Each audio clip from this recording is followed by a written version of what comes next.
We appear to have a quorum, but we appear to be missing 2 commissioners, I think. But let's call the meeting to order. And Gene, could you give us a roll call, please? I most certainly can. Commissioner Glass? Here. Commissioner Garcia? Here. Commissioner Bajaj?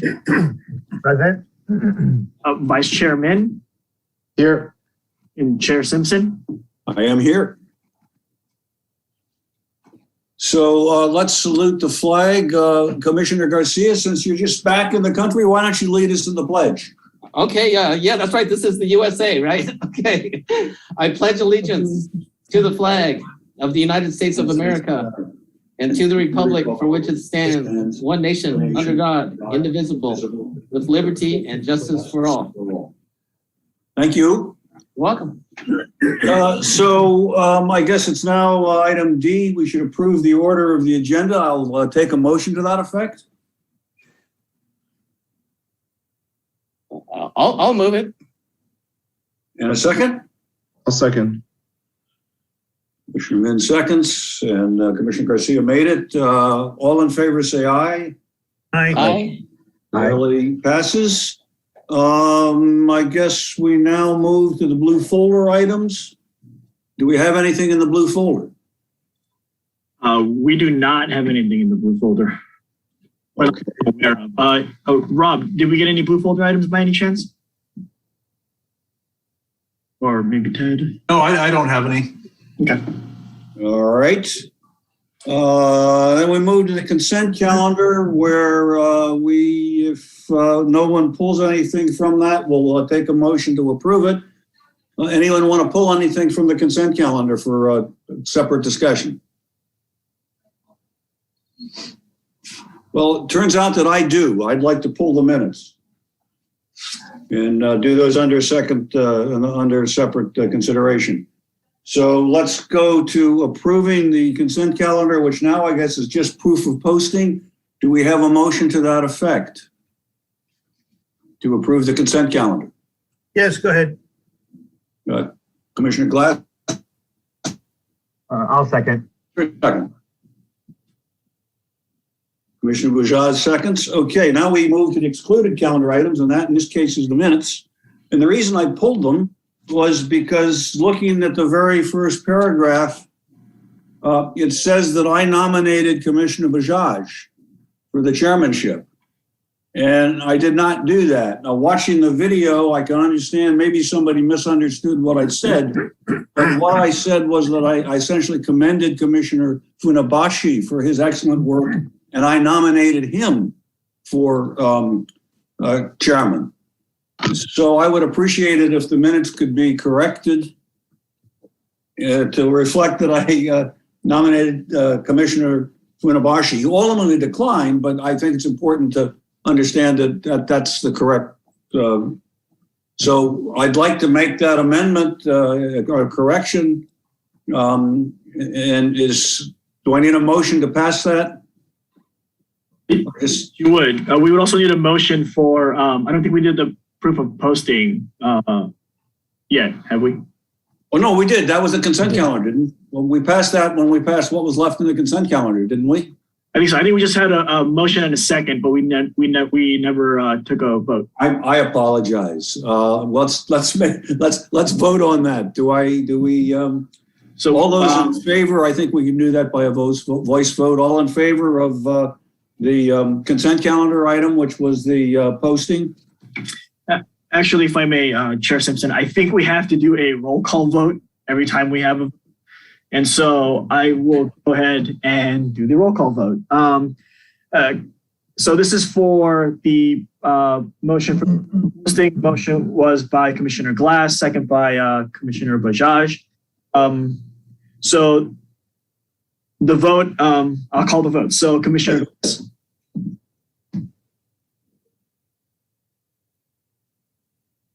Yeah, you broke up, Gene. What'd you say? Oh, I apologize. So I'm just confirming that the motion was made by Commissioner Glass, seconded by Commissioner Bajaj. And so now I'm going to call the roll call vote.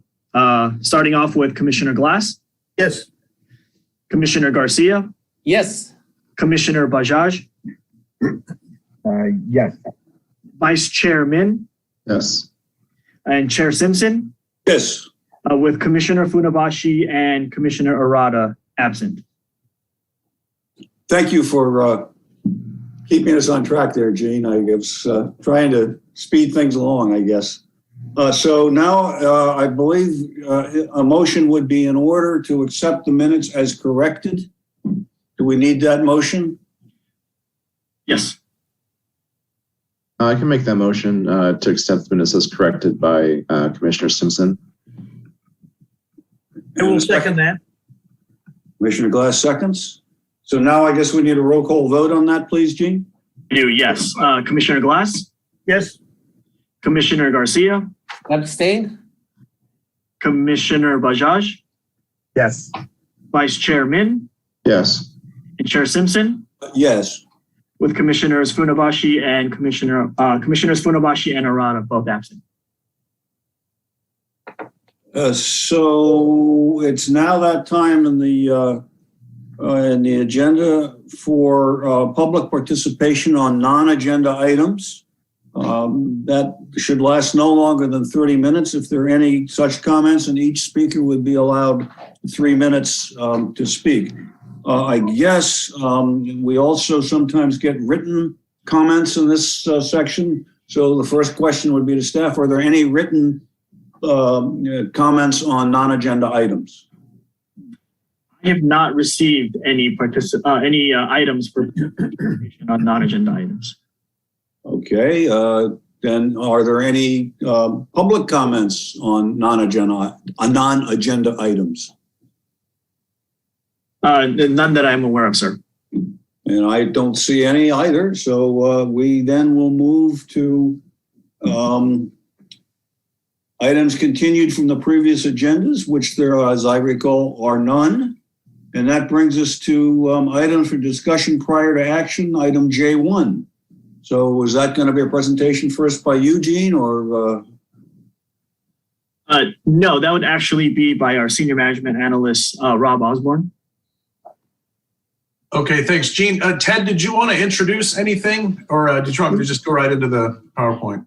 Yeah, why don't you just go ahead and go into the PowerPoint? The only thing I would say is that we also have Alberto Alejandri, our urban forester for the city, that he will be available for any questions you may have at the end of the presentation. So go ahead, Rob. Okay. Okay, thank you, Ted. And good evening, commissioners. Again, Rob Osborne, Senior Analyst for Public Works.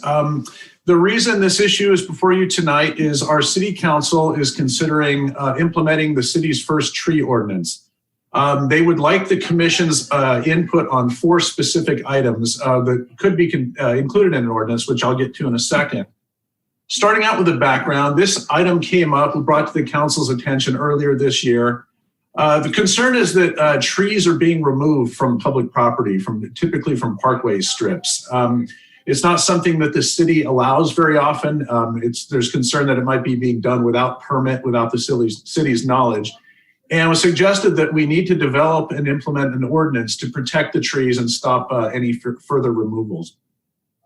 As far as the background, back in April is when the council officially requested staff to bring the issue forward. We did that back on August 17th, brought that to the city council, and along with, we passed along a draft ordinance that was put together by 2 of our residents who are here with us tonight. They'll be speaking later. They had put together the ordinance. A lot of it follows something that's in use by the city of Encinitas. So they will be happy to tell you all about that in a few minutes. The council considered our discussion and concluded it by directing us to go out to talk to the 3 commissions, Recreation and Parks, Public Works, and the Planning Commission, to get input on, as I said, 4 specific elements, which I'll run through in a second. We went to our first stop on the commission tour was back in November. We went to Recreation and Parks, Public Works, obviously tonight, and then we'll be going to the Planning Commission in January. So what I'll do now is walk you through the four specific items, elements of the tree ordinance that the council would like your input on. First one is establishing a definition of a protected or heritage tree. This would be certain trees that are unique due to some certain unique size or species. Its relation to some historic event or some type of significance. These trees would have a special protection, and removals would be prohibited at almost all costs. As far as our current practice, we don't have any type of special definition. Current practice is we protect all city trees. Any requests that come in are evaluated case by case, and we only allow tree removals for some unique, unavoidable condition. We're not certain that we really need to establish this classification from a staff viewpoint. We already look into things such as unique features, relevance, size, species when we review tree removal requests. Moving on, the second element. This is related to construction. Typically when new houses are built, often the smaller beach houses with the small single garage replaced with larger houses, larger garage, larger driveways. So the curb cut that needs to be a lot bigger. Often a parkway tree is in the way for the driveway access. So the draft ordinance, suggested ordinance, would prohibit removal of trees for this reason, with very few exceptions, and any appeals would have to be reviewed and approved by the Planning Commission, ultimately the City Council. Our current practice on this is, again, we avoid tree removals if at all possible. When plans come in, we review case by case, and we look for any alternative short of removing a tree. For example, if a driveway can be, just shifted a foot or so one way or the other, small changes to accommodate keeping the tree, that's what we require. We only approve a tree removal for a driveway as a last resort if we think there's really no legitimate alternatives to keep the tree. Our staff's recommendation for an ordinance is to continue what we're doing. We like to have the flexibility to work with the residents to try to work out solutions, avoid removing trees, and just keep that flexibility. Okay, element number 3. This is something the city has not done before, but it suggests getting into protecting trees on private property. To our knowledge, throughout history, Redondo Beach has never done this. Residents have been free to plant, trim, cut down trees on their own property, and the code doesn't address it, so the city has no say so. The draft ordinance would establish conditions so that private property trees are also governed. Appeals to remove trees on private property would also be reviewed by the Planning Commission. Again, current practice is not something we've done before. Staff's recommendation is we're hesitant to get into this area. It's could be quite controversial. We've never done it before. Property owners could feel that the city's impinging on their property rights. So we're not sure exactly what the reaction to that would be. So the staff does not support going down that road. The fourth and final area for your input is developing 2 lists, one for approved species. These would be trees that are known to do well in our climate, fit within narrow parkway strips and flourish in their locations, and also to come up with a list of a prohibited species tree. From our experience, and as Ted mentioned, our staff arborist Albert is on hand here for any specific detailed tree questions. But so that residents don't try to plant trees in parkways that just aren't going to do very well. They're going to outgrow their environment. Shuffle the sidewalks around, that type of thing. Current practices, we do have a recommended species list. I believe it's attached to your staff report. It includes 18 different species that are known to, from our experience, do really well in locations where they're likely to be placed in narrow parkways. The climate and our community, they've done well and they flourished. It's not that parkway tree plantings are limited to these 18 trees. These are just ones that we know do well. Anybody suggest another species not on the list, we take a look at it case by case and make a decision based on Albert's expertise. Our recommendation is to maintain the current list. We think it's a good one. Not sure that a prohibited list is necessary. Again, we're very open and flexible. If somebody comes up with a tree that we're not aware of with the species, we'll research it. And if we think it'll do well in our climate, we'll certainly approve it. So we recommend continuing to do things that way. So That's it for the presentation. Recommendation again is the city council would like your input on the 4 items that we just went through. As Ted mentioned, our staff arborist is here, and we'd all be happy to answer any questions. Thank you very much. Now, we have other people here who have been behind drafting the proposed ordinance. Is that correct? We do. We have Mara Lang and Laura McMorrin. They're both, as I said, they were the residents who were involved in initiating this item, and they were gracious enough to develop a sample ordinance for the council to consider. We would ask that they be given whatever time they need rather than the normal 3 minutes that residents are getting, but whatever time they need to present the information that they like. And they are, I can see out from the list, they are both with us today. And Rob, I would suggest stop sharing your screen because you're showing your whole computer screen at this point. Sorry, where are we here? And Chair Simpson, just real quick, I do have some e-comments that were provided. And so just as a reminder, once the 2 residents are done speaking, I can switch over to the e-comments and then read the e-comments aloud for the commission as well. Okay, so do we need a motion to allow them more than the normal 3 minutes, or can we just accept that as a given? I think we can just accept that, right? So Sure. Who would like to go first? I'll go first. And that's Mara Lang, I guess. Yeah, my name's Mara. I'm a resident of Redondo Beach. I would like to share my screen. When we presented at the Recreation and Parks Commission, we did submit our presentation ahead of time, but we were told this time we could just share a screen and do our presentation that way. So if that's okay with everyone, I would like to share my screen.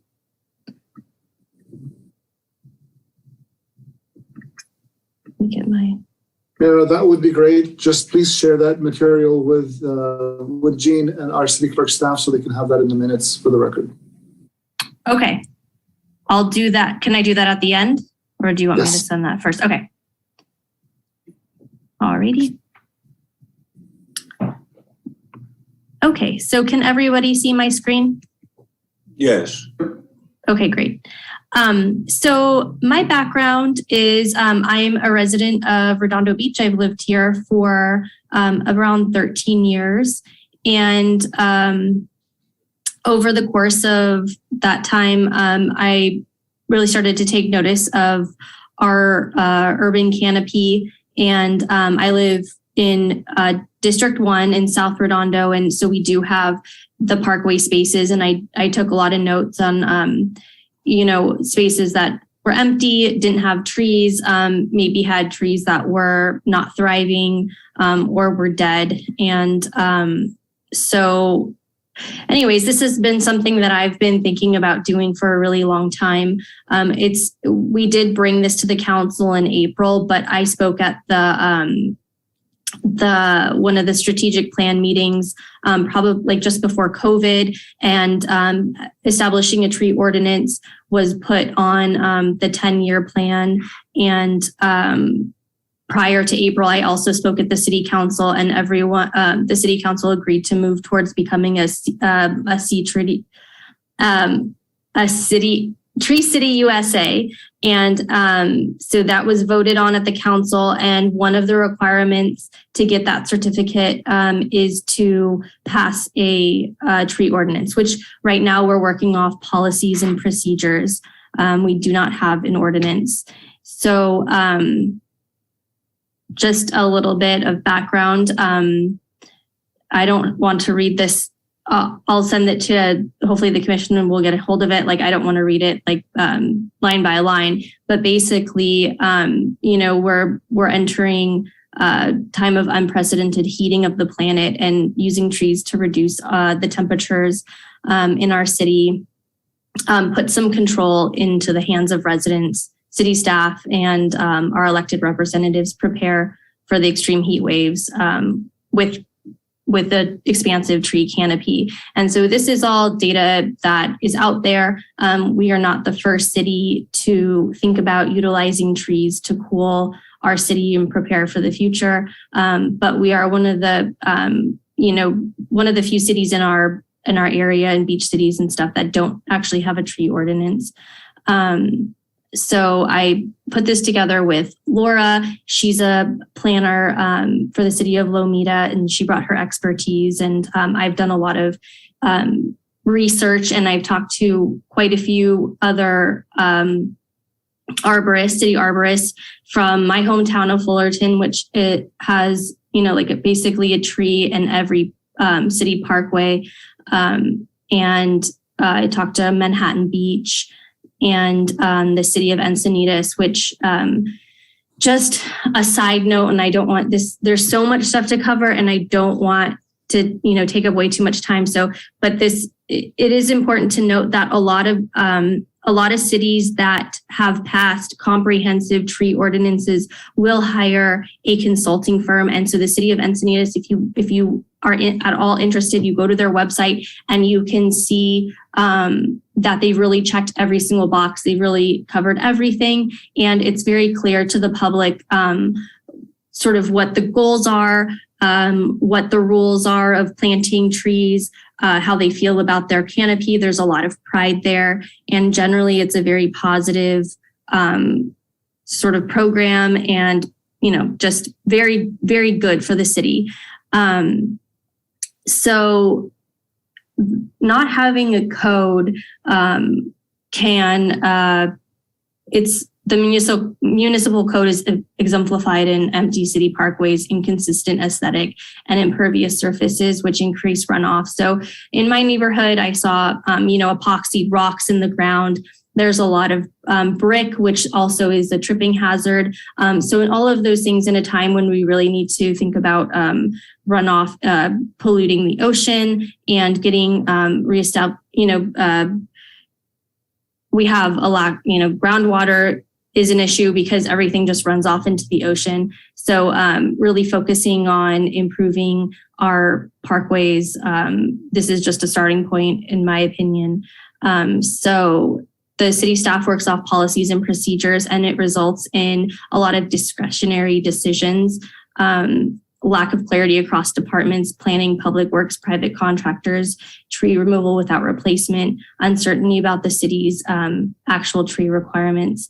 And there are 2,282 empty parkway spaces in Redondo Beach.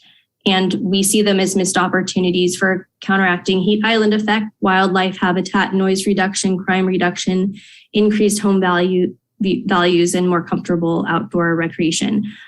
So these are the current conditions. We have 2,282 empty public planting spaces.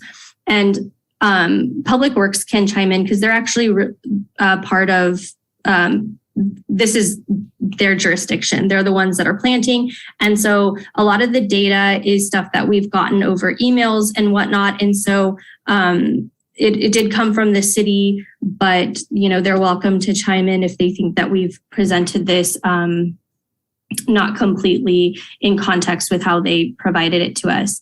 So in the 2020-21 calendar year, the city planted 102 trees. They removed 43 mature trees, and that was a net total of 58 new trees. And I think the city, I think our goal is to plant 100 trees. And so I think that, the net new 58 trees is, it's not really meeting our goal, although I think that means 100 trees were actually physically planted, but we didn't reach that number. So planting trees that are at this rate that we did this past year, it would take almost 40 years to fill every empty parkway space. So this is just an aside. There's actually much more in the ordinance that we wrote, but the city did just want to bring these few things to the commissions. So that's why we're only speaking on these. This by no means is where it ends for the ordinance. If you're at all interested, we can provide you with the full write-up. So a heritage tree is typically a large individual tree with a unique value, which is considered irreplaceable. And the major criteria for heritage trees designation are age, rarity, and size, as well as aesthetic, botanical, ecology, and historical value. Heritage trees ordinances Heritage tree ordinances are developed to place limits upon the removal of these trees. So right now, because we do have policies and procedures, a decision to remove this tree will most likely go to Alberto, but it seems that, because there's no ordinance in place, as soon as Alberto leaves, or if somebody else leaves and we get a new arborist, he might feel differently. And so, the individual staff is really going off of, their interpretation of the policies or the procedures or what they think is right, instead of what has been established as code for the city based on what the residents want. So that's why this aspect is in the ordinance. Okay. So then so this is the second one, the prohibiting, restricting unfettered removal of parkway trees to provide driveway access to private property as part of construction. So this doesn't mean that we don't ever want a tree to be removed for the widening of a driveway. But what it means is when it's hitting planning, if there is a way around widening the driveway, or if you can move the driveway to the other side, we want those other options to be explored. And so this is based off my personal experience too. This is on Avenue A. I walked by this house a lot. There was these two trees. They were slated to be removed, and I was told that they were going to be removed, but they were not removed, and we were able to keep them. And why I bring that up is because I reached out to Public Works, but I also was told that planning approved the removal of the trees. So then I contacted planning, and I kind of just got ping-ponged around to city council. And it was really just unclear who made the final decision to approve this plan to remove these trees.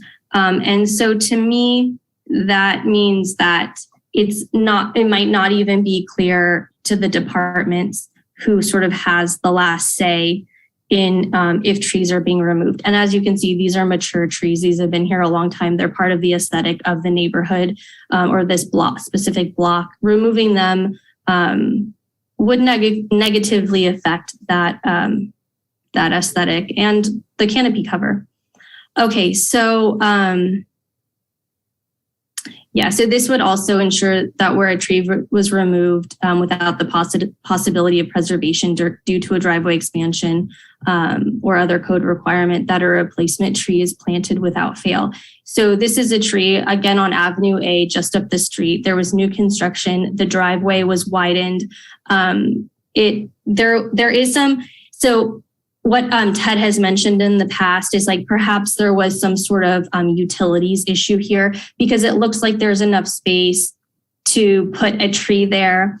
And really, actually, there's space on either side. So there should be a tree. There should have been a replacement tree. I think that was the plan. But sort of because there's no, ordinance, it never got put there. And there was really, and actually that should have been at the cost to the homeowner. So we lost out on basically getting a free tree in the ground. So we would like to stop that from happening, because I know that budget concerns, whenever you bring anything like an ordinance or anything that you want to do in the city, the first question is, how much is it going to cost? And me and Laura really took this into consideration. And so when we miss an opportunity to get a free tree, I feel like, that really points to we need some better protocols in place. So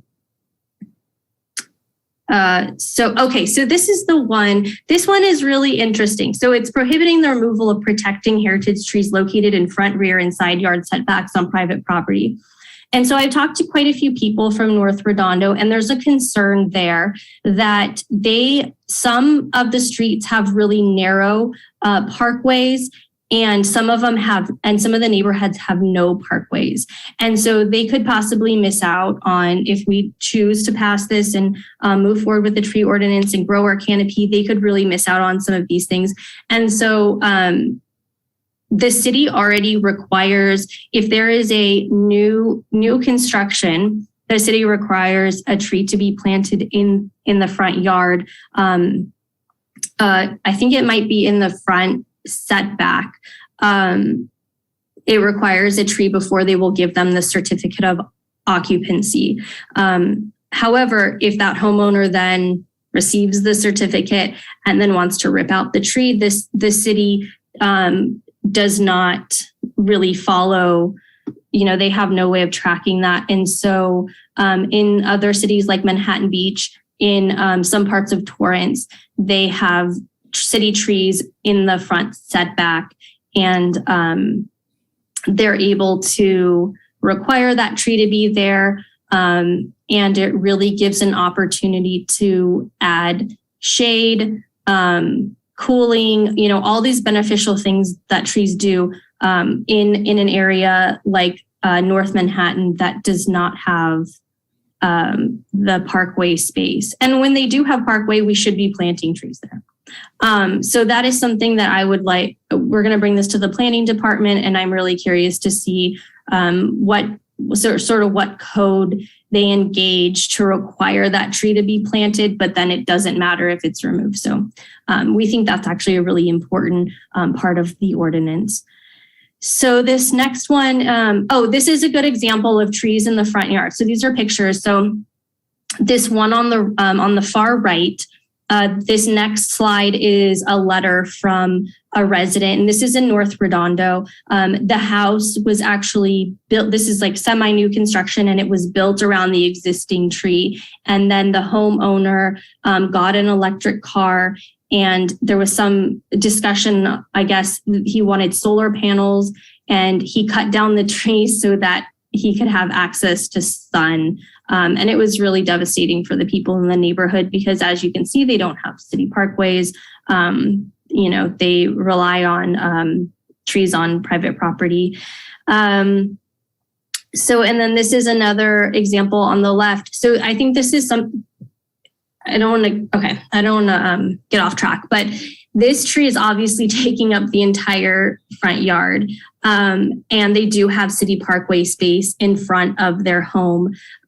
So if we move forward and explore and support this kind of this aspect of the ordinance, if we support it, then it'll go back to the city council, and we can kind of make this work for everybody. But this is anyway, some examples. This is a letter. I don't know if anyone cares to read it. I'll have this sent over to you guys.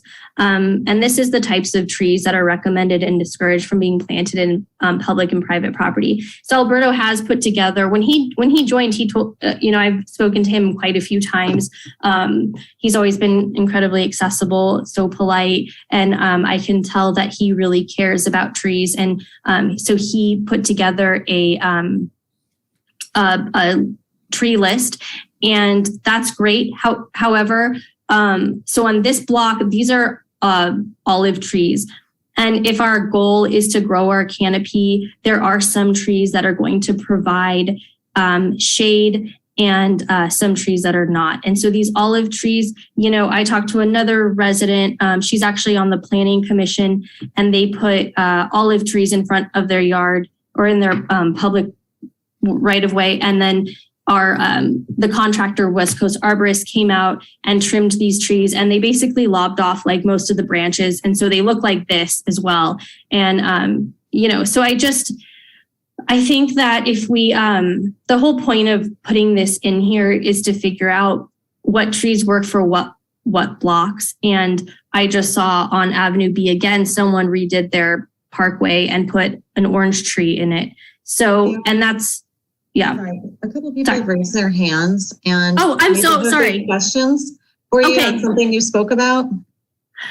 Oh, hold on. All I'm looking at is my hold on a second. Let me see if I can see that. Okay. So would you like me to do you want me to answer your questions now, or we're at the end of Why don't mine? you finish up and then we can go back and get questions. Okay, great.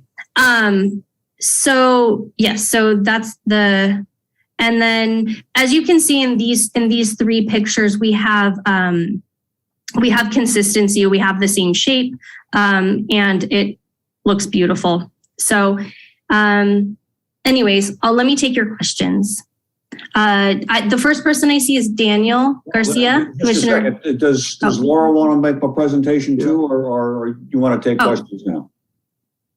I'm fine either way that the commissioners feel like if they want to discuss something now, but I I'm see ready to both, go. Commissioner Garcia, and so why don't your hands up? Why don't you ask your question? Okay, did you want me to start?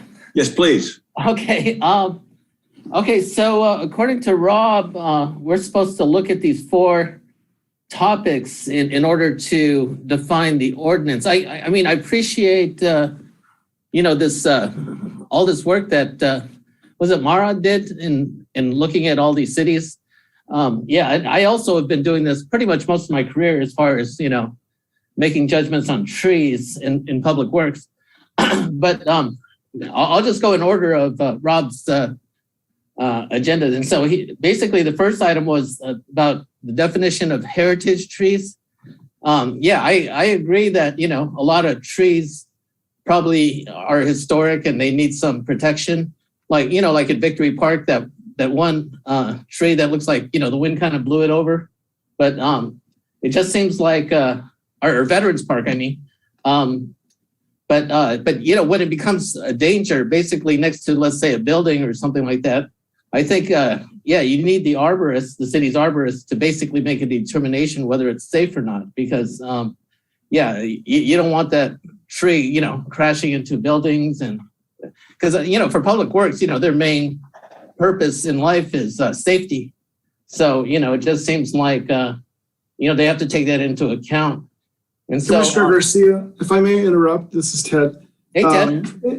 Do you have any questions from any of Mira's presentation slides? Otherwise, I'd like to ask her to stop sharing her screen. That way you can proceed on with all your questions. Okay, I was just trying to get some perspective. I know she's going off into like a kind of an overview of like the entire tree issue. Well, Then Mira, please stop sharing your screen, and that'll give Rob an opportunity in case they have any questions for us to pull up ours.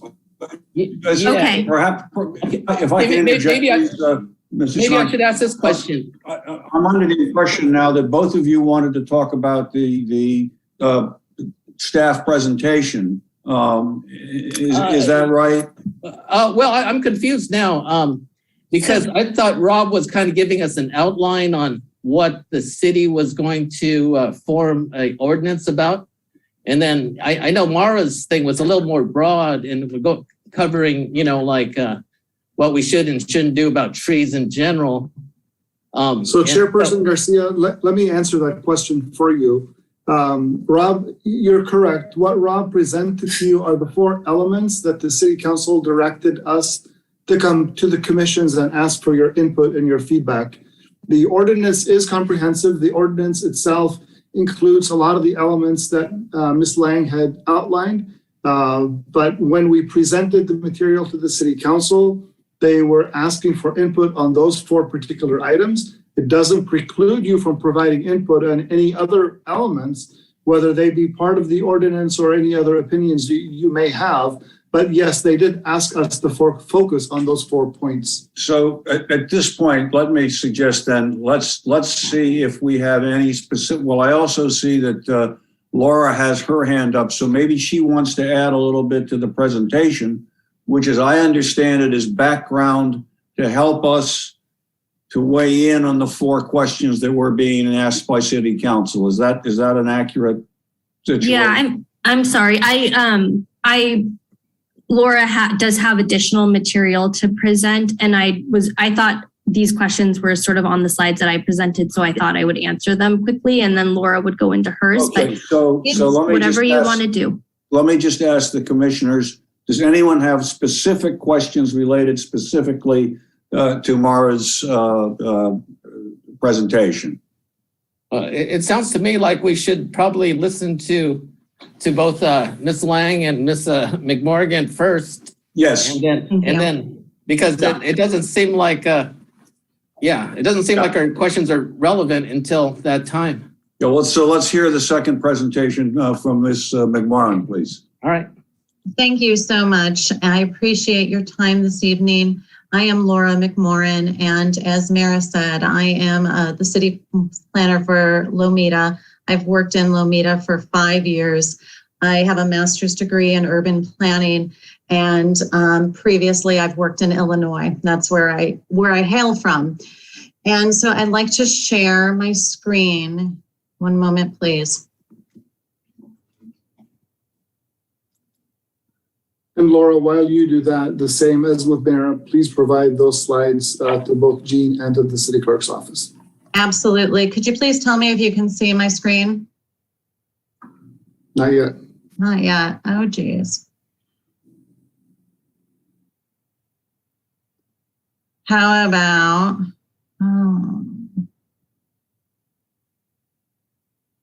I also have your slides. is this up? Is it up? No. No. Mara, would you please put it up then? Yes.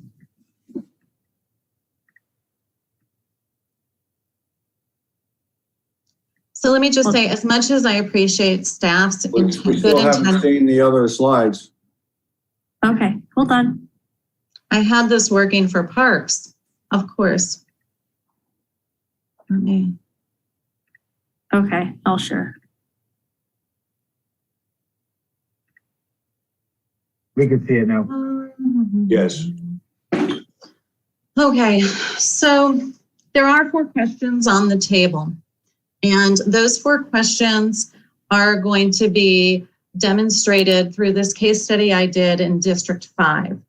I do want to just kind of pre-qualify this in saying that I see where staff is doing their best with the tools at hand, but cities need binding regulations and enforcement in order to achieve certain policy goals.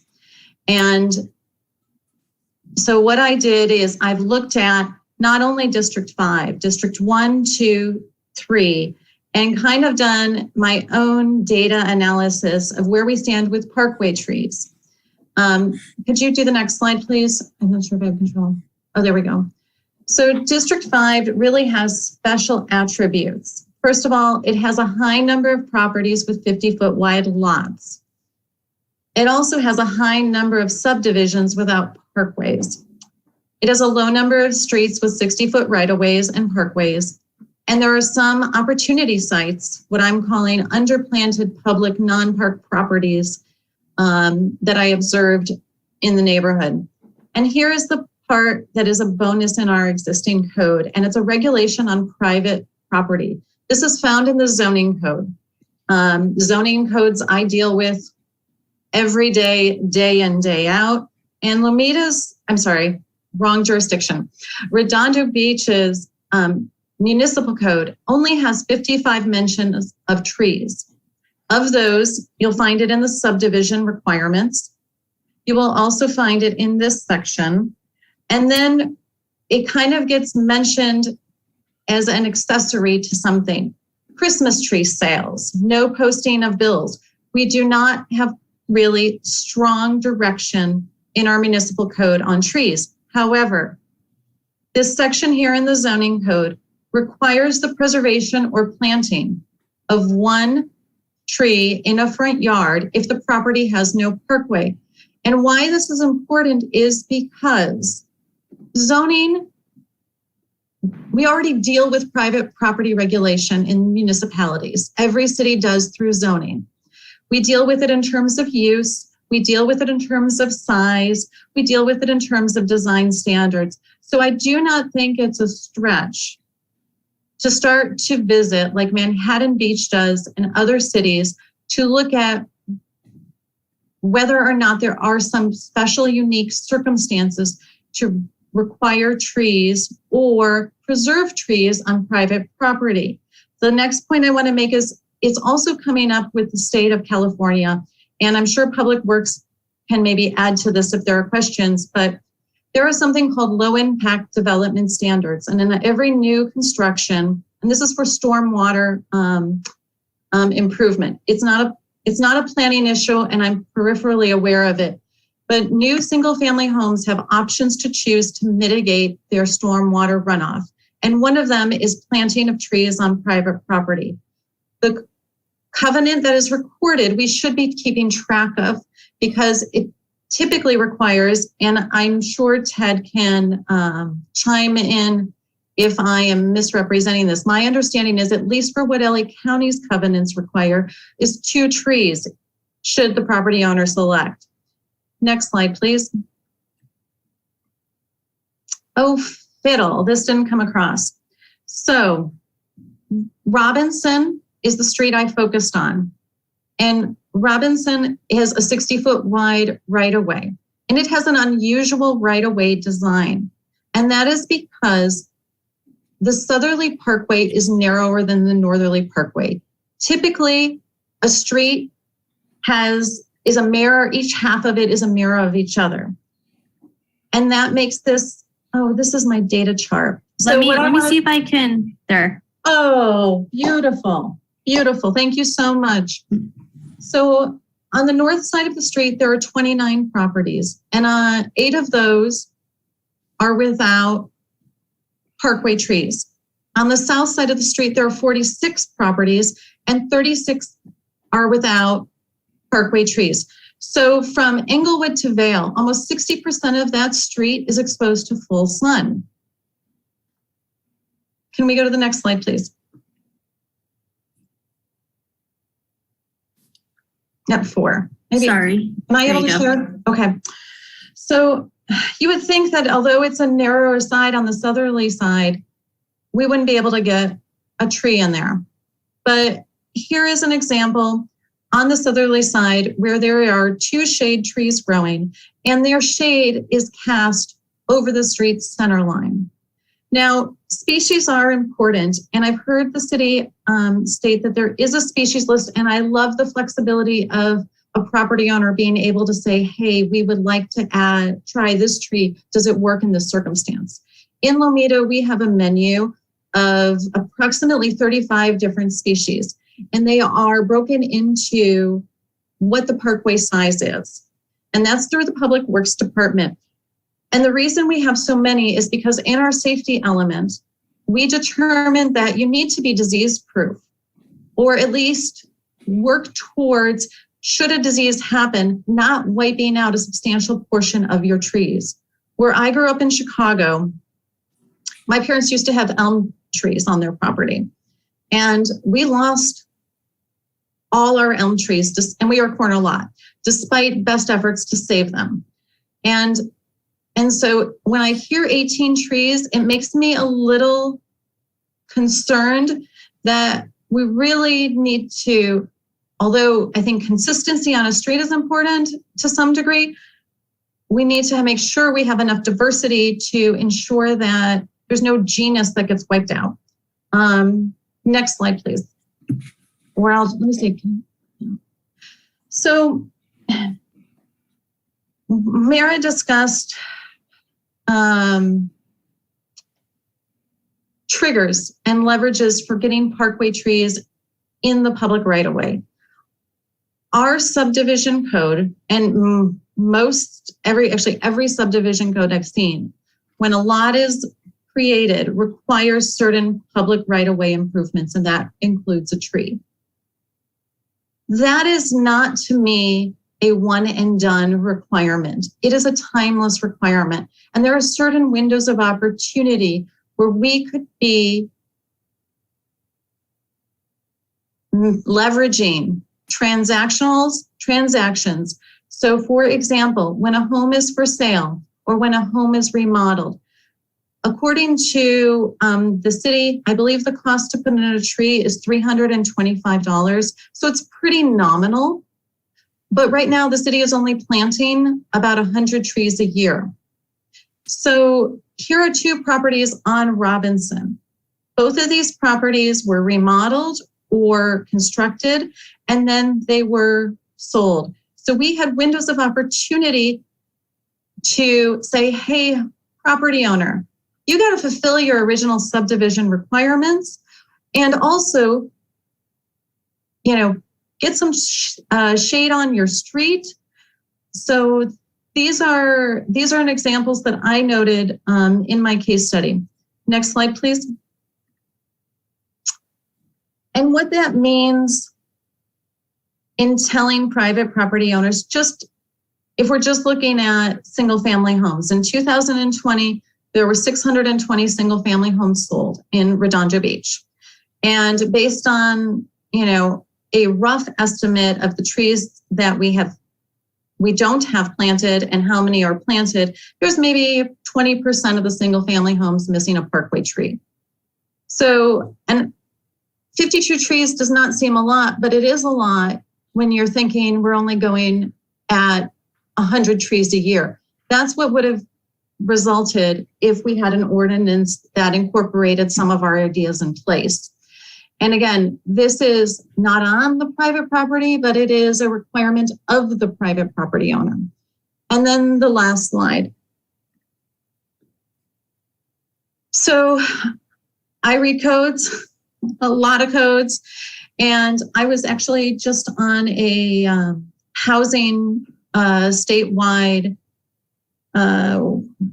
workshop this weekend, and I found it actually a really wonderful code in Los Altos, California. And in the South Bay, you can see most cities have formal policies in their municipal code. They have regulations, they have criteria in their municipal code regarding trees. Only Hawthorne and Redondo Beach do not. And I think it's very important, as best city efforts they put forward, we don't address this on a case-by-case basis. It's good for the public to know what's expected. It's good to establish this, and it's good to ensure, because I can attest, 13 years ago when I put my addition on my home, I wasn't thinking like this. And my architect designed it, and he changed our driveway. And without anyone pausing, we took out a parkway tree just because we wanted to flip-flop something that really could have been worked around based on the extent of our renovations, but we didn't. And I regret it, and staff I'm sure might catch it. But the other thing about ordinances and looking at driveways right now today, it's important because of a housing law that passed and is going to be enacted in January 1st called SB 9. It's a subdivision by right law. And unless we want driveway apron after driveway apron, our current municipal code does not address this. And that is a potential outcome of SB 9. But however, we control, every jurisdiction controls its right of way. And so we can put some parameters on how they design that. They have the right to subdivide their property. We can control their right-of-way access and preserving some parkway space for trees. So with that, I really want to thank you so much for your time. And if you have questions of me, or if there's anything else I can add to this conversation, I'm happy to do so.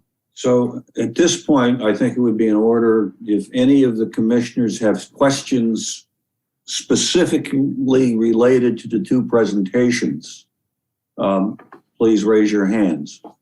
And then after that, I think would be appropriate, would it not, staff, to get the comments that have come in from the public, and then we would start our discussion. Is that the way to proceed? Yes, that works. Yeah, all right. So are there any questions from any of the commissioners to the folks who just gave us the presentations?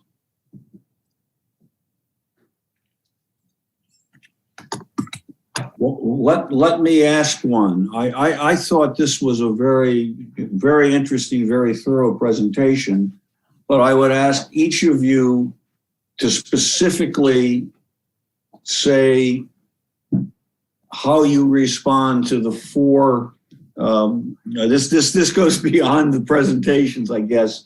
But I mean, it seems to me that the staff reports and what City Council is asking are not things that you touched on exactly. And I'm wondering, is there a proposed ordinance that you're also working on that reflects some of the things that you pointed out in your presentations?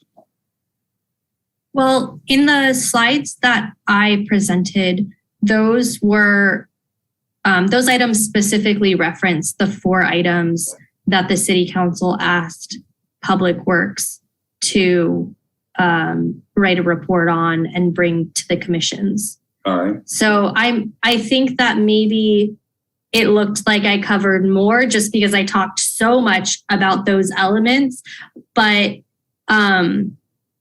you know, there's a lot to discuss. So, and then some of the items that Laura touched on, you know, it was talking about a few other elements in the ordinance, but I think it was important to understand sort of the whole point of this, why we're here and what we're trying to accomplish. And these are just 4 elements of the ordinance, and they help support the goal. But there are other elements in the ordinance, is that correct? There are. And so it's kind of a mystery to me why the council only had us discuss these 4 items. I'm not sure if it means that they already support the other things. I don't know if it means they don't support the other things and they're never going to. So yeah, it's not quite clear. Commissioner Bajaj, I see your hand up. Yes, thank you, Chair. You said that this time question should be specifically for Laura or Mara and not for Rob.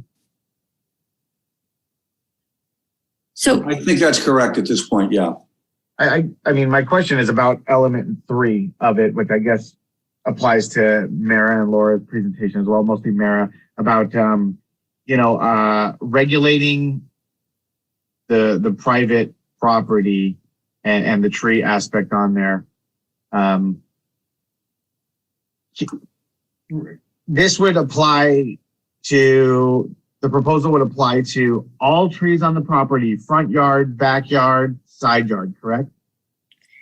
So Laura can also answer. The way that I sort of understand how this has been written is we want to protect trees on private property, but we haven't specified if we want to include a backyard tree or if it's just trees in the front setback.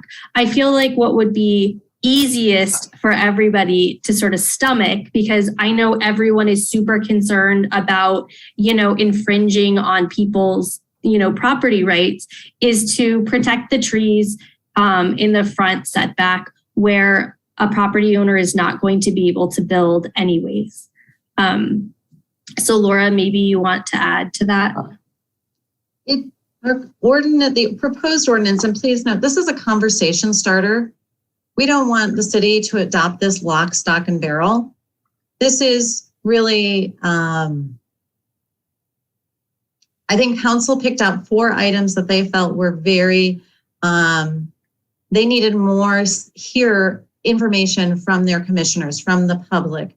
And so protection of trees and the way this ordinance is proposed discusses them during construction. Like it specifically addresses that. It does discuss a heritage tree.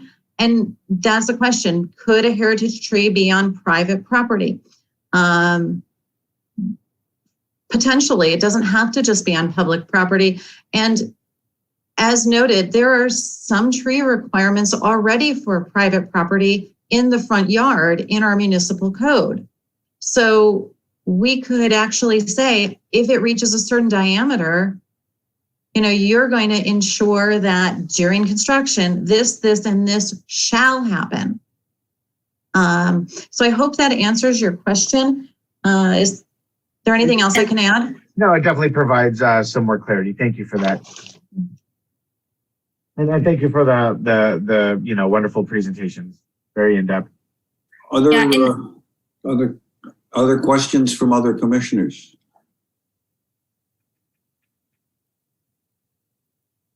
Then Jean, why don't you share with us at this time the public comments that have come in? And of course, as the discussion continues, we may have further questions for our two presenters. So I ask that you've been kind enough to give us the presentations. Please stay with us.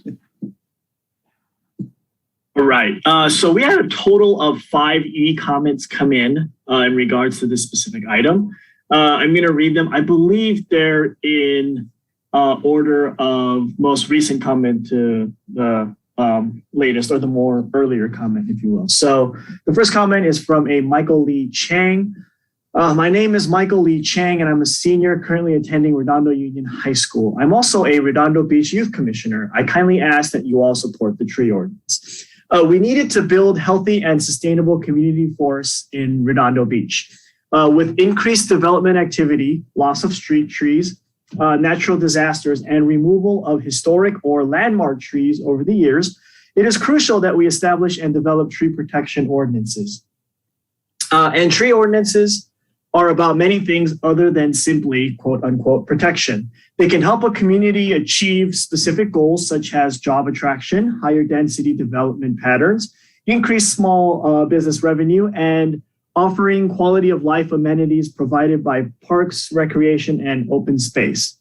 But the most important thing of all is that it leads to a better future environment for your children and possibly mine too can flourish in. By opposing this tree ordinance, you sacrifice beautification, air cooling and purification, noise reduction, property value enhancement, wildlife habitat, and the public health and safety benefits trees provide. And for what? I love this city, so we should be working together to build a better future and a healthier Redondo. Please. The next comment is from a Deirdre Brand. Before I moved to the South Bay, I was a Pasadena resident for many years. In Pasadena, the trees are, I think that's supposed to be sacrosanct.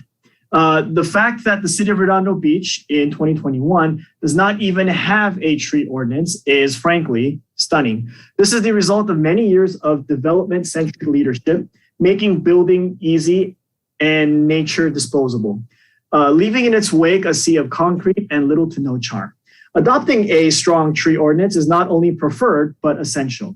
An abundant tree canopy will cool our neighborhoods, reduce energy use, provide habitat for a struggling species, increase property values, and greatly improve the overall aesthetic our city. It is past time for the city to adopt a meaningful tree ordinance and to hire a qualified arborist to guide overall planning and implementation of species appropriate landscaping throughout the city. Until we do that, we are just stumbling along blindly into an uncertain tomorrow. I also strongly encourage the Public Works Commission and the city to develop a tree ordinance that is smart, proactive, and punitive. Smart by establishing a California native palette, as these species will be more equipped to survive in a warming climate. Proactive by understanding the fact that the abundance of concrete and asphalt in our city will only make us warmer with time, and a tree canopy is needed to help mitigate this effect. Punitive by establishing significant penalties for violations of the tree ordinance. A mere $2,000 fine is not going to stop a developer from building a $2 million property. It will just be considered the cost of doing business. Now, a developer only pays for the cost of the tree. How about the real hourly cost, including benefits, for replacing the tree? Our current penalties are woefully inadequate. In your deliberations tonight, I hope you recommend to the city that this ordinance needs to meet the times we are in. This is a very important recommendation. Please choose wisely. Our next comment is from a Holly Osborne. Please support the tree ordinance. As the proponents have noted, an urban canopy is vital for providing shade in this era of increasing global temperatures. The importance of shade trees has been noted in major newspapers such as the New York Times, the Washington Post, and the July issue of National Geographic. These studies have shown differences of 5, 10, or even 15 degrees in temperatures between parts of cities that have shade trees and those that do not. More recently, the LA Times, starting October 10th of this year, had an extensive series of articles on increasing temperatures and the effect on death rates.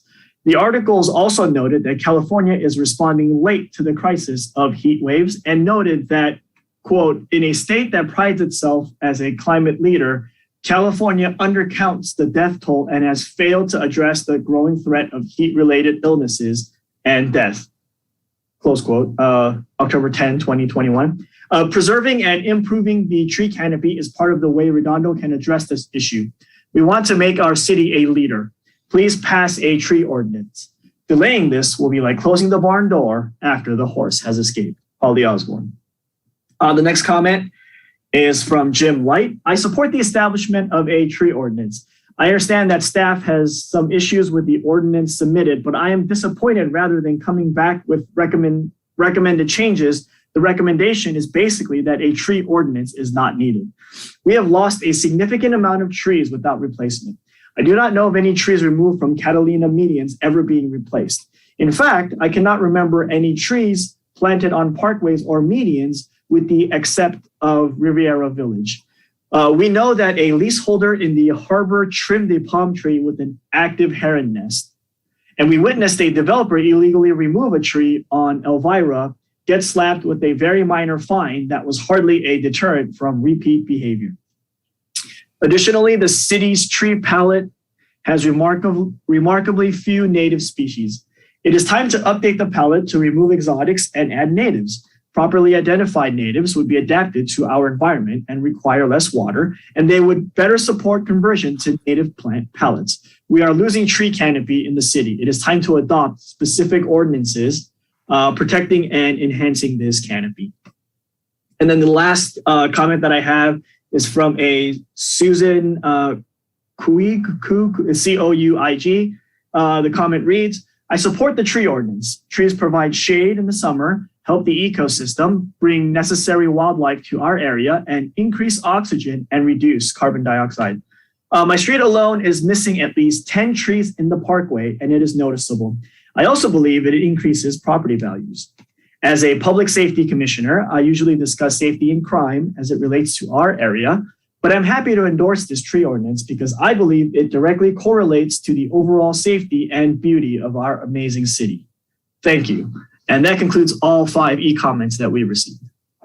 Okay, so let's discuss what's before us, I guess. And I see that Commissioner Glass has his hand up. Commissioner Glass? I do.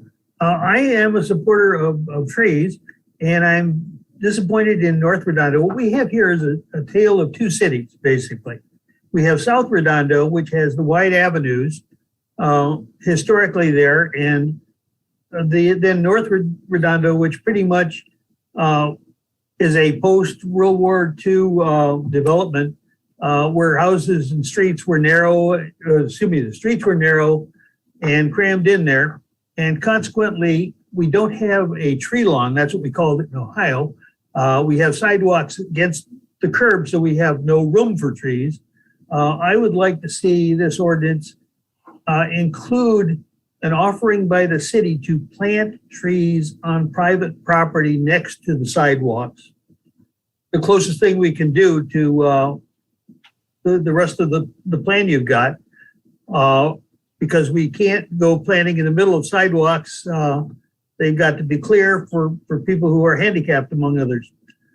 But we need to do something. I looked on my street, which is Bataan, and I think there are less than 5 trees on Bataan running from Vail to Aviation. I am aware of at least one that was removed by a homeowner. The other problem you got relating to the decision of front and back is that the predominant form of development in North Redondo now, and probably Central Redondo, is 2 on a lot. And so when you put a tree in and you force the tree to go in with the front unit, you're punishing basically the developer or owner of that front unit by taking space and not doing the same for the back unit. But on the other hand, the back unit probably has a backyard that's only about 6 or 8 feet deep. And so then you have trees that when they mature will will start interfering with the property. And the fences, because the fences have got usually a concrete footing and the roots will not do nice things to those. So it's a big problem you've got. I would like to find a way to get more trees in Redondo. I'm a little worried about the construction that's going to take place on Manhattan Beach Boulevard. I understand that the median is going to be rebuilt, and I would like to know what trees are going to go in there, and will it be a similar number of trees, and how long will it take for them to mature? Okay, that's it. Thank you, Commissioner Glass. Commissioner Garcia, you seem to be next in line. Hey, finally. Okay. Okay. So it's our turn to speak. Okay. Are we? I think I'm going to cover the 4 items. Would you like me to do that now, or? Yes. Go ahead. Okay, I'll do that. But yeah, first let me say to Ms. McMoran and Ms. Lang that I appreciate your enthusiasm and I appreciate your presentation. And I don't think you'll find anybody on this commission that's anti-tree. And so, in that respect, my perspective is generally a practical perspective, based on being in public works and engineering for cities for, a little while. So anyways, but like on the first one, as I said, I agree that, trees should be protected if they're heritage, but you still have to get, your arborist, which is Alberto, to, weigh in to see if they're a danger to society and that kind of thing. I don't think there should be any restrictions on safety.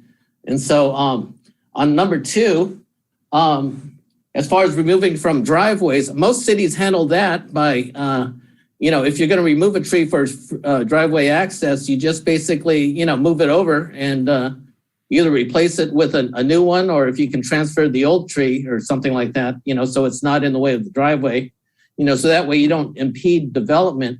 And public works is generally in the public right of way and not on private property. So when it comes to, setbacks and side yards and all that kind of speak, I don't think public works people understand that. I think you probably need to, if you write the ordinance, it needs to go under the community development department, because the private property, private development and all that is typically handled by community development. And as far as an ordinance, that entire section should probably be under community development. And then the last bullet, list of trees. Up north in Northern California, where I also worked, you'll have a different set of tree lists than you would down here because of the climate. And, one of the prohibited trees, I would imagine you probably don't want ficus, because you'll find that in all the sewers. And so anyways, trees like that should not be, maintenance problems, and then the approved list should also be supported by public works as far as maintenance and, upkeep and how you're going to maintain that tree, who's going to water it, because typically if you plant a tree, you got to put in irrigation and all that. And so anyways, those are some practical things. And I believe that your city attorney's office will probably agree with me on those points. So anyways, that's all I have. Thank you. Chairperson Simpson, I'll just address one element of what Commissioner Garcia mentioned. And I think that's why the city council directed us to come to the 3 commissions. For private property, of course, it is going to be a planning function. It's going to be a property ownership function. That's going to go under the land use element or the land use component of it. That is still the next stop. I believe we're going to the Planning Commission in January. Nevertheless, you as Public Works Commissioners, as did the Rec and Parks Commissioner, you're also commissioners in the city, you're also residents in the city, and you can weigh in your opinions on private property, not just the public right-of-way element. Thank you. Vice Commissioner Min, I think you've got your hand up. Yeah, thank you. Thank you very much for the presentations. I have, generally, I very much support an ordinance in our city. I think it's really critical for just the climate change and, water resource issues that we're having here in Southern California. And so I do have a couple questions and like a whole bunch of comments, but I'll try to keep it, reasonably short. One question is kind of maybe for Ted or, and others. Do we have a good tree inventory in the city? Do we know where all the trees are and when they were last planted and touched, and or an asset management system that actually deals with that? We do, Chairperson, and we have a software called Arbor Access that is updated regularly every time a tree is inspected or every time a tree is trimmed. Arbor Access is updated. It not only gives us the trimming and the maintenance of the tree, it gives us the health conditions of the tree. It also puts a value on the tree, and that's something that's been talked about briefly. If a property owner had to remove a tree or they couldn't do anything, to avoid the removal of a tree for a development, there's a value to that. And the larger and the more mature the tree is, the higher the value, and they go into the several thousands of dollars. They're not at the $300 level. But this database only keeps information on trees that are on the public right of way, correct? The public property.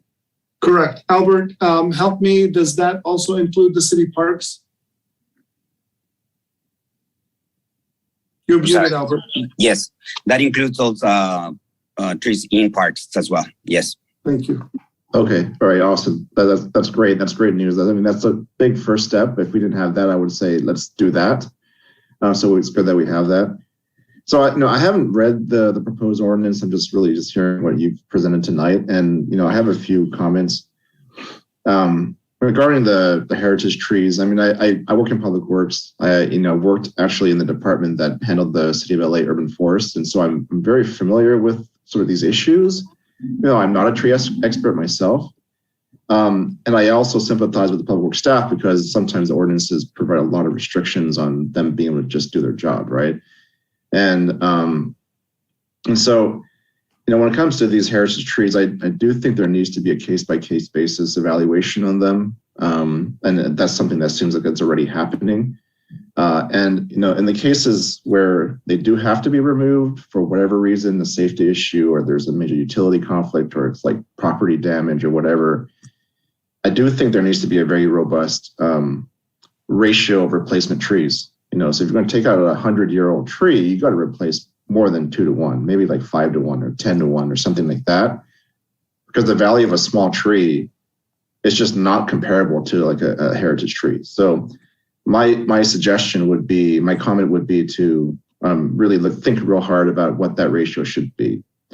And sometimes that won't fit on that property. You can't, if we decide the ratio is 5 to 1, it's not all going to fit on the property. So the next question would be, where do you put those trees? And, it could be in a park nearby, it could be in the immediate neighborhood, in other parkways. But I do think that the property owner should be responsible for paying for that, whether the cost of these new trees. So whether they're donated to the city or the funds are donated to the city so that the city can then plant the trees. I don't know if it's already in the ordinance, draft ordinance, something like that, but I really think it should be. So that's one major comment I have. More than 2 to 1, I would say 5 to 1, 10 to 1 for these. If you got like this huge tree that's providing all this shade benefit and visual aesthetics for the community, you got to do more than just like a 1 to 1 or 2 to 1 exchange for that tree.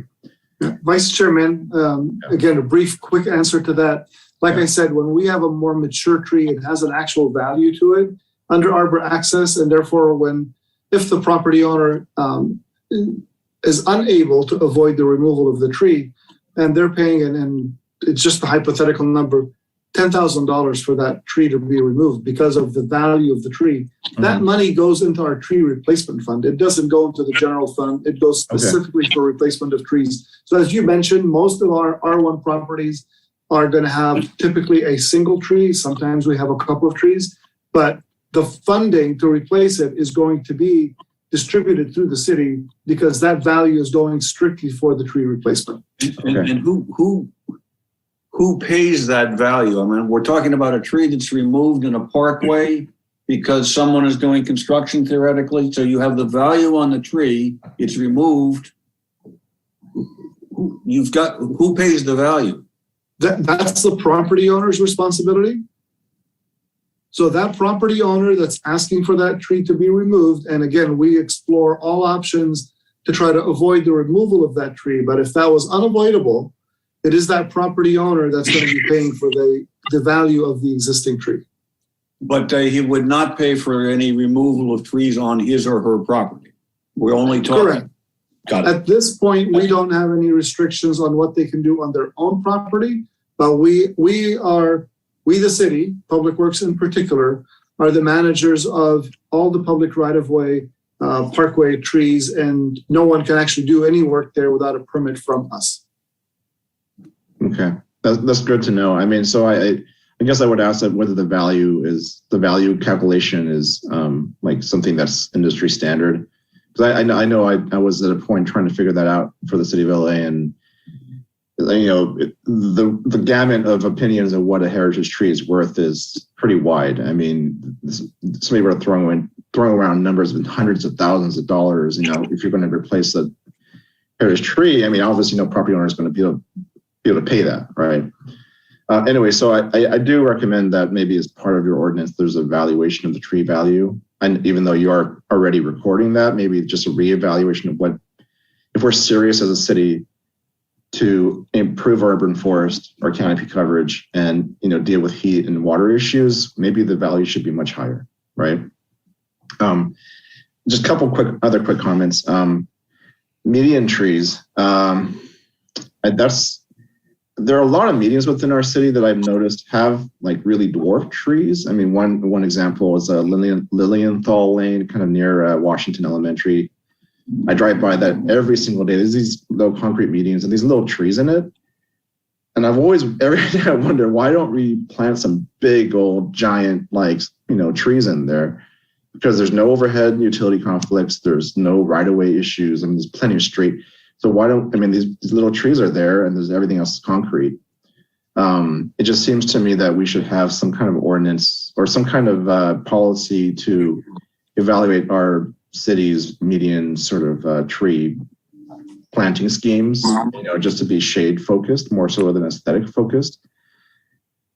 And then lastly, in the city of LA, if you remove a tree, it goes to the Board of Public Works. And, the equivalent here is this commission here. And so the city arborist, city forester does have discretion over, small removals, 1 or 2 trees. But if it's more than a couple of trees on a property, Public Works, the board actually reviews that request and evaluates, thoroughly why that tree or trees are being removed for that property.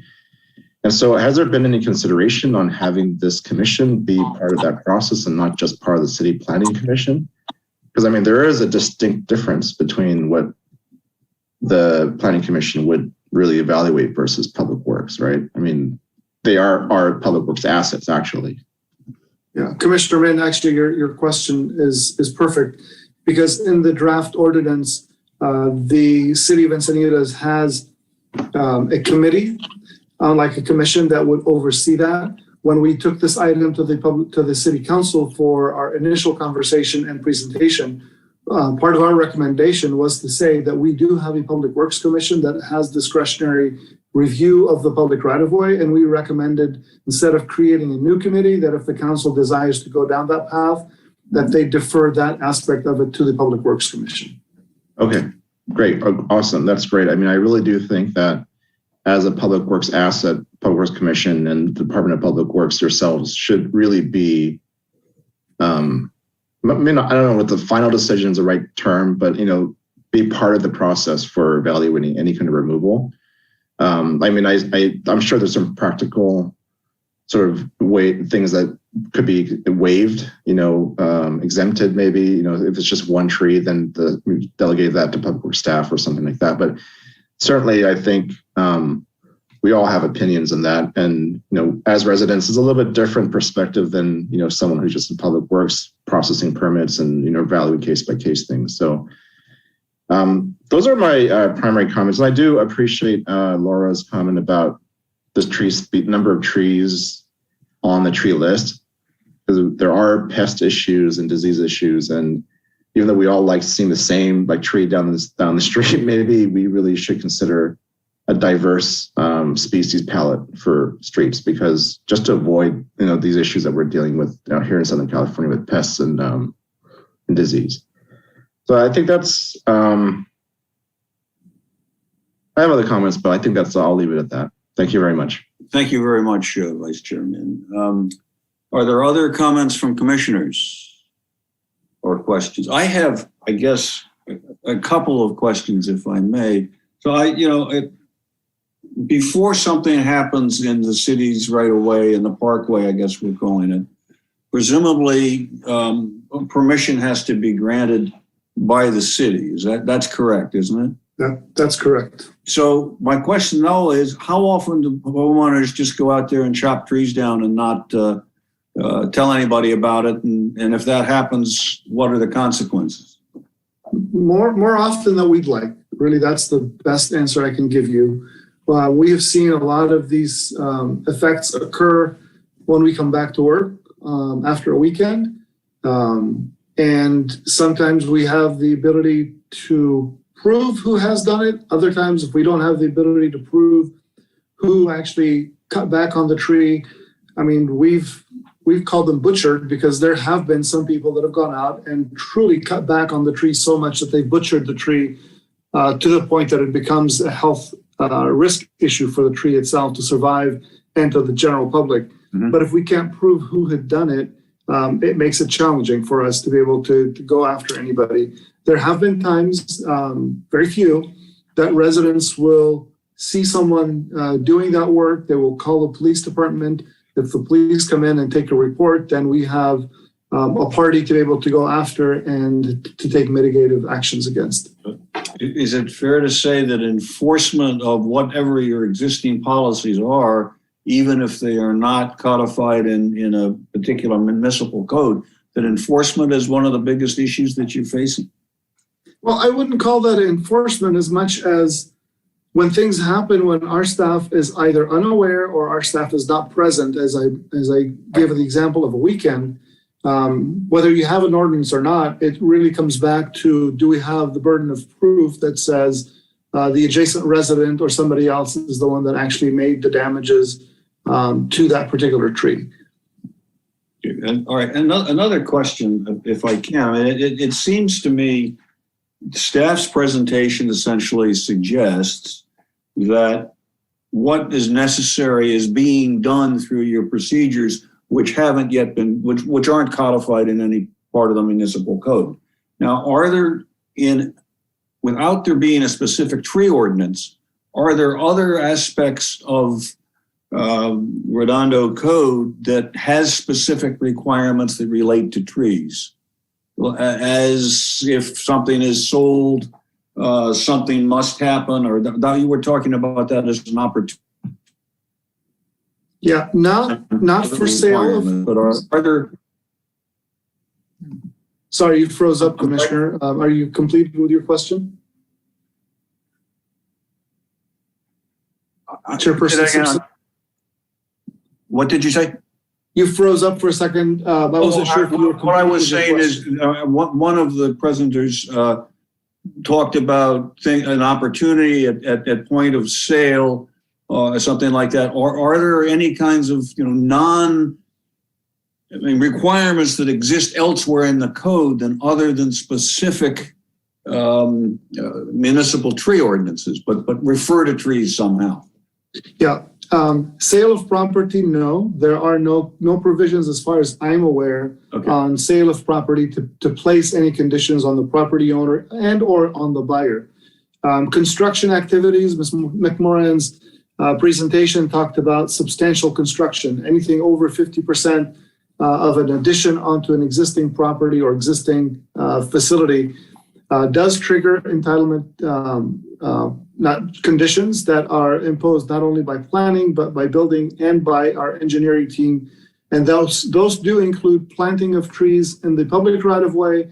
And I know planning asks for planting of trees in the front yard setback. But definitely nothing there for the sale or transaction of sale. For building and construction, those exist, but they exist for and reflect to trees, but it's not a separate municipal tree code. right? That's If the property owner developer is constructing a property or a facility at 50% or more in square footage addition, then they have requirements, and those requirements from our engineering team would be to plant a tree in the parkway if there isn't one existing today. And if by our planning team will ask for planting of trees or a landscaping plan for the front yard. We don't have anything for sale of property, but we do have for either new construction or substantial construction. okay. Other questions from commissioners? I see that both of our presenters have their hands up, and I assume would like to add some sort of comment. I mean, normally we only allow people to speak once, but given the nature of this presentation, I think it would be very useful if you both said whatever you had to say. So I'll call on Ms. Lang first. Thank you. Yeah, I was listening to the discussion going back and forth, and it was hard not to want to interject, but I wanted to, respect this process. So Commissioner Garcia had some concerns about safety. Establishing heritage trees would not take away the ability of Alberto to remove any trees that were posing a safety risk. And that's not what the purpose of the ordinance is. It's not to take power away from anybody that's trying to sort of do their job. And so I wanted to comment on an example of, so on Nob Hill by the Kensington development, there's these two huge, I think they're called camphor trees, and they have a huge, the trunks are just huge, and the developer wanted to remove them. And that would be that's a really good example of of what we could establish. Those could have been established as heritage trees. And so ultimately, Alberto was able to save them. But, if he was getting pressure from the developer or something externally was happening and he didn't feel like he could, stand up against the developer or whatever, then that would be something where the removal of these heritage trees would go to either Public Works Commission or Planning Commission. So it is a good function of the ordinance. Ms. Lang, let me add to that, because those trees did come up as a question, and I'll tell you that Alberto not only didn't support, but he spoke with me and our engineering team, and we adamantly oppose the removal of those trees. They are a species of eucalyptus. Those were preserved. There were several trees around that property on both Avenue A and on Nob Hill that the developer wanted to remove, and we did not authorize them to remove them. On the contrary, we had them add more trees, as a matter of fact, in between those palms on Avenue A. So yes, You're right. We have that discretionary, and it does not stop with Alberto. He does have a support system that he goes back to, and ultimately the approval of someone doing work or not doing work in the public right-of-way comes back to me. And if I say it's not authorized, they may not do any of that work in the public right-of-way. Yeah, and I think as a resident, not understanding, none of that is public facing. None of that decision making is public facing. So when I heard that there was discussion that those trees were going to be removed, I sort of just felt panicky about it, because I didn't know. I only knew what I was seeing in my own neighborhood with construction and, a tree being removed and not replaced, or me having questions and not being able to get a hold of anyone and get the right answers. And so if we know that the removal of these heritage trees is absolutely going to go to the commission, then that gives us a sense of structure and just knowing that we can go to that commission meeting and saying, okay, well, this is how I feel. I don't want those trees removed, and being able to voice your opinion or your concerns sort of publicly. And then the other thing that came up was, when there's a tree removed, and then and the homeowner has to pay for that tree to be removed, or the value of that tree, the replacement trees those monies go into a fund, and trees aren't necessarily planted in a neighborhood where that large tree was removed from. So you could have a tree planted 2 miles away from the money that was made from the tree being removed in your neighborhood.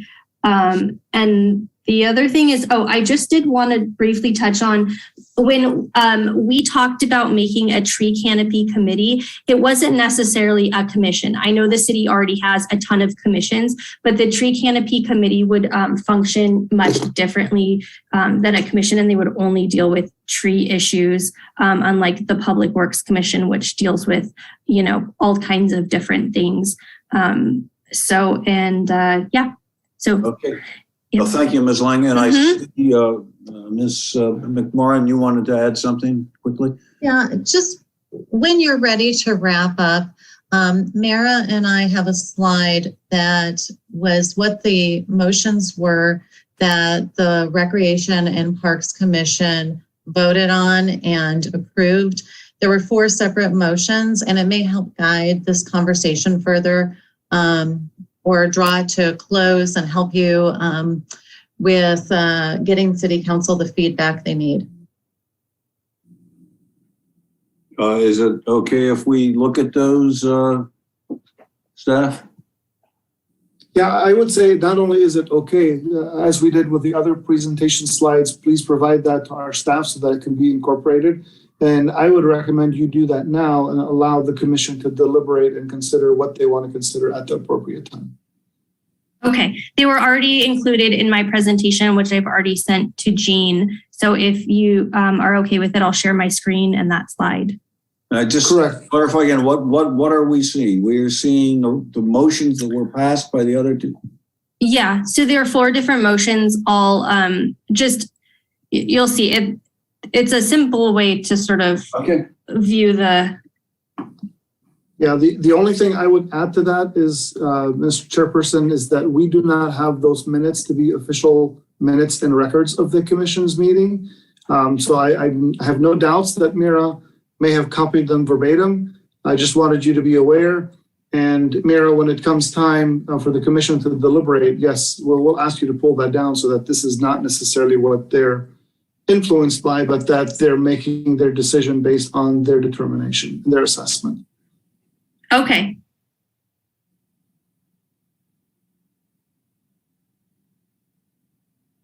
So I don't know if you need anyone to read this, but the 4 points were very, let's just say open-ended, because there's going to be refinement to the ordinance. It is, as we said, a conversation starter, but the Recreation and Parks Commission at their meeting supported the city creating a criteria for heritage trees, supported the city creating regulations to protect parkway trees from driveway expansions. They also supported the city establishing regulations regarding the removal of trees on private property in certain situations. And last, they also supported the city adopting a tree species list. So you can build your own, I guess what Ted was saying, motions, or but they did hit all 4 points that Public Works was asked to garner information on. Thank you. Can we leave those up there for a minute? Does anyone have some other questions? I see Commissioner Glass comments. Yes. I think I mentioned this in my earlier comments, but what I see missing, and number 3 is probably the place to build it in, is a plan for planting trees. We're talking about protecting and removing, but nobody's talking about growing the number of trees. And we need to do that. And we need to find ways, as I indicated, in areas where we don't have the tree lawns, where we can get trees where the developers have basically removed all the trees and start planting and getting us to be green. We need to do something there. Okay, thank you. Commissioner Garcia, please. Yeah, I agree with Commissioner Glass. If you're going to increase the number of trees, I'm sure there's a lot of opportunities in the public right-of-way to find spots to to put trees, and then also on private property like that dog park over there on 190th. Yeah, it doesn't seem like there's very many trees there, but I hear the city has plans for that lot. But anyways, yeah, whatever goes there, they can put a lot of new trees, and those are the opportunities. Yeah, parks, and yeah, probably some private property. I'm not sure, but there is a lot of opportunities for increasing the amount of trees in the city. Commissioner Bajaj. Yeah, just two quick points. Based on Rob's presentation earlier, he did indicate that the city does, like for item number 2, that the city does make every effort possible to protect trees, particularly from like driveway expansions or driveway locations. So it sounds like you are just asking them to formalize a process, but still enable them to look at each individual case as case by case versus just a blanket prohibition of removal for driveway purposes. Is that correct? Yeah, yes. I don't know who specifically that question's aimed towards, but No, that's exactly right. Just to formalize a policy which is similar to the process which they're already working in. Absolutely. Yes. We don't want to curtail staff's ability. I mean, I'm a staffer, but we need to have parameters on how wide a driveway can go.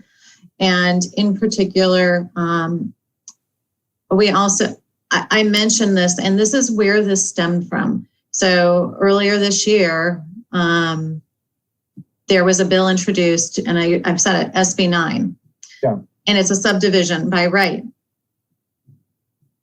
We have to think about our parkways and how wide we want maximum driveways and their aprons to go. We could have a lot of impervious surface if we don't start to react to this, because the planning, I should say the zoning code, bases it on garage size, the driveway and their aprons.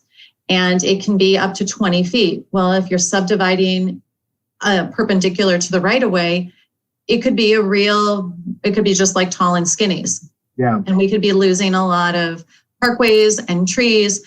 And so we need to kind of refine our code in response, as well as if a heritage tree has 2 components, like one's a parkway with a certain diameter, then staff, Alberto, could have some discretion. These are like the refinement parts that we need to get into. But I hear what staff is saying, and I think they are doing a good job. But I believe it was it Commissioner Garcia who discussed removing a large parkway tree and replacing it with a small one is not equivalent. We're better off preserving the large one. So thank you. Okay, thank you very much. I had one more quick question or comment. Number 3, considering the very unique nature of this, and getting into establishing regulations on people's private property, it's probably wise to, before any recommendations are made, or at least have this run by the city attorney first to see what legal stipulations are out there with the city setting requirements onto specific properties. Yeah. Commissioner Bajaj, the only thing I'd say we would ask is if there was an establishment of an ordinance and directed as such by the city council, the city attorney's office would obviously weigh in on that pretty heavily. Right. I think what the council is seeking here, you as a commission and you as residents of the city, do you support having any regulations that limit and or control the ability of a property owner to remove trees, whether they be heritage trees or any tree, whether it be a small tree or a significant size tree, to provide that opinion? And that could be for anywhere on the property, that could be in the front yard setback, it could be in the backyard setback. So the council is really interested in hearing your opinion on, do you want to see any regulations that may restrict that? And if so, where would you like to see that apply? Got it. Thank you. Okay. Commissioner, Vice Chairman Min, please. I'm ready to make a motion or two regarding this and see where the discussion goes. Commissioner Garcia has one more comment, I Okay. think. So why don't we listen to Commissioner Garcia, and then we'll come back to you for a motion. Okay, great. That's fine. Yeah, I just want to correct the record. I never said anything about replacing a big tree with a small tree. Anyways, yeah, that would be up to the jurisdiction. Like if it's Public Works Commission or a Planning Commission, yeah, it would be up to them to determine, what the replacement would be. I never said anything about, switching sizes. Thank you for that clarification. Commissioner, Vice Chairman Min, a motion you want to make?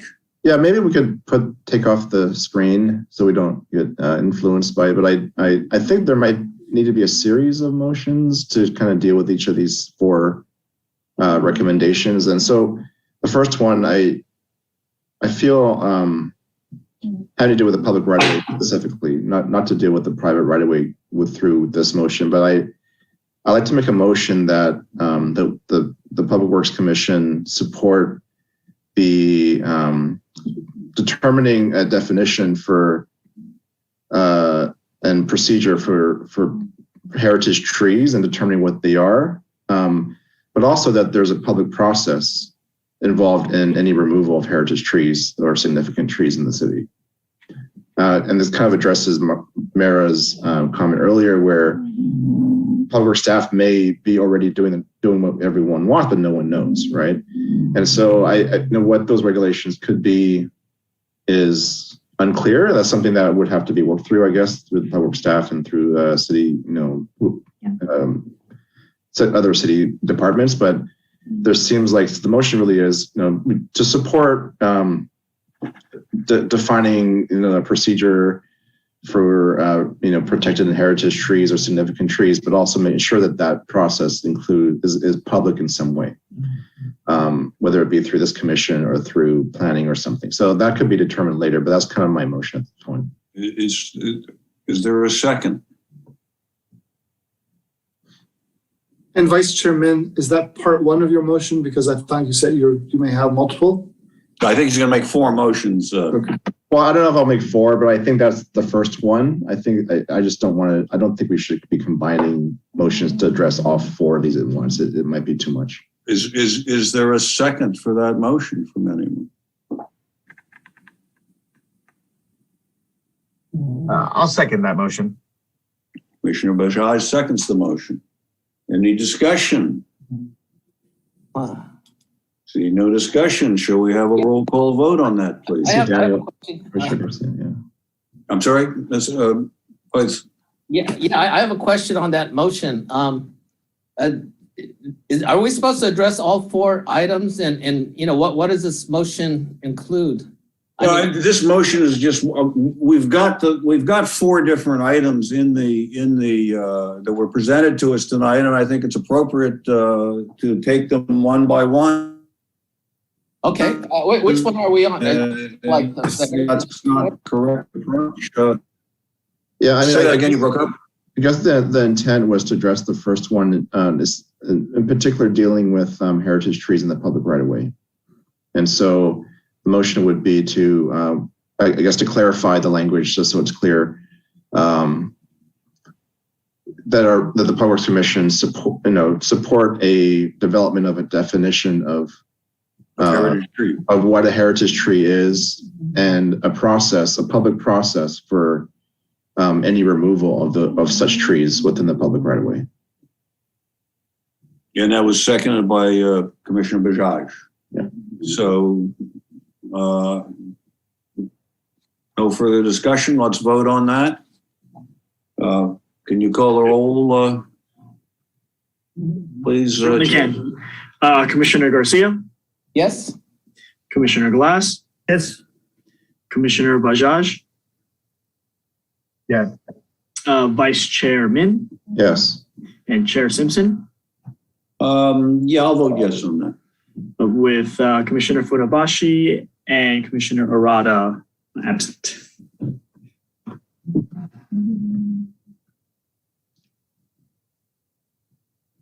Any other motions? Commissioner Min, did you want to make another motion? You indicated you might. I think I need a minute just to think about how to present it, but if anyone else wants to go first, go ahead, please. I would make a motion that the Public Works Commission recognize that the process in place that already does limit removal of driveways, of trees from driveways is adequate, and that we should adopt the staff recommendation and make no change as far as number 2 goes. Yeah, I'll second that.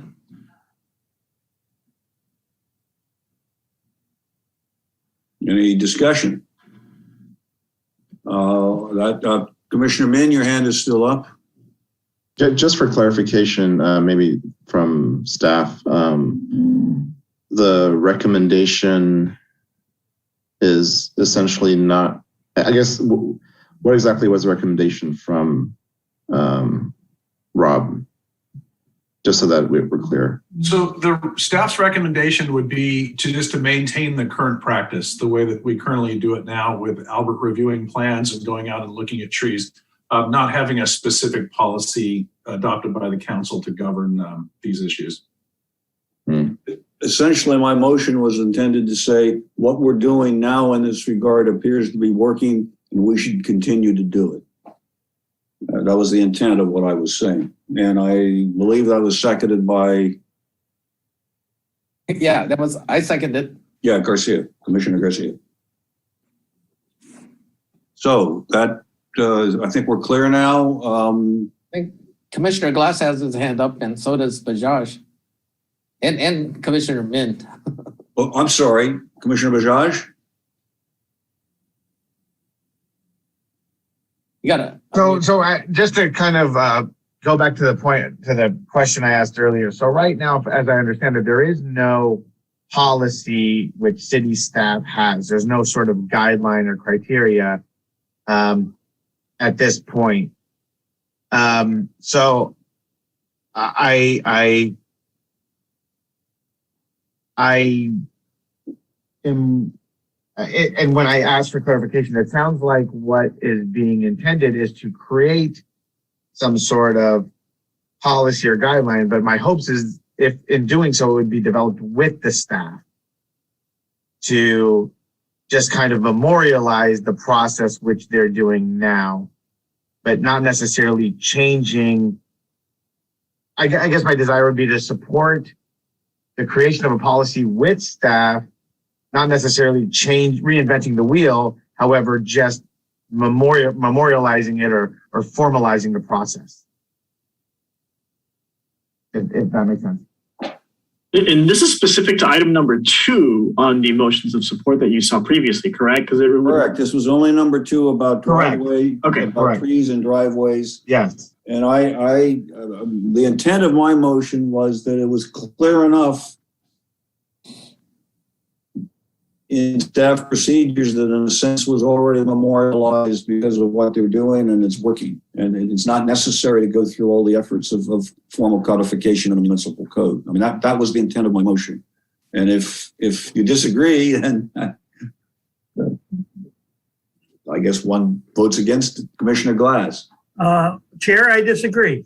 I agree with Commissioner Bajaj that even if it's working, it needs to be codified and in some way so that it isn't just based on a whim. The criteria for making these decisions needs to be codified. Important point. Okay, well, I don't see any other comments from Commissioner Bajaj. Your hand is still up.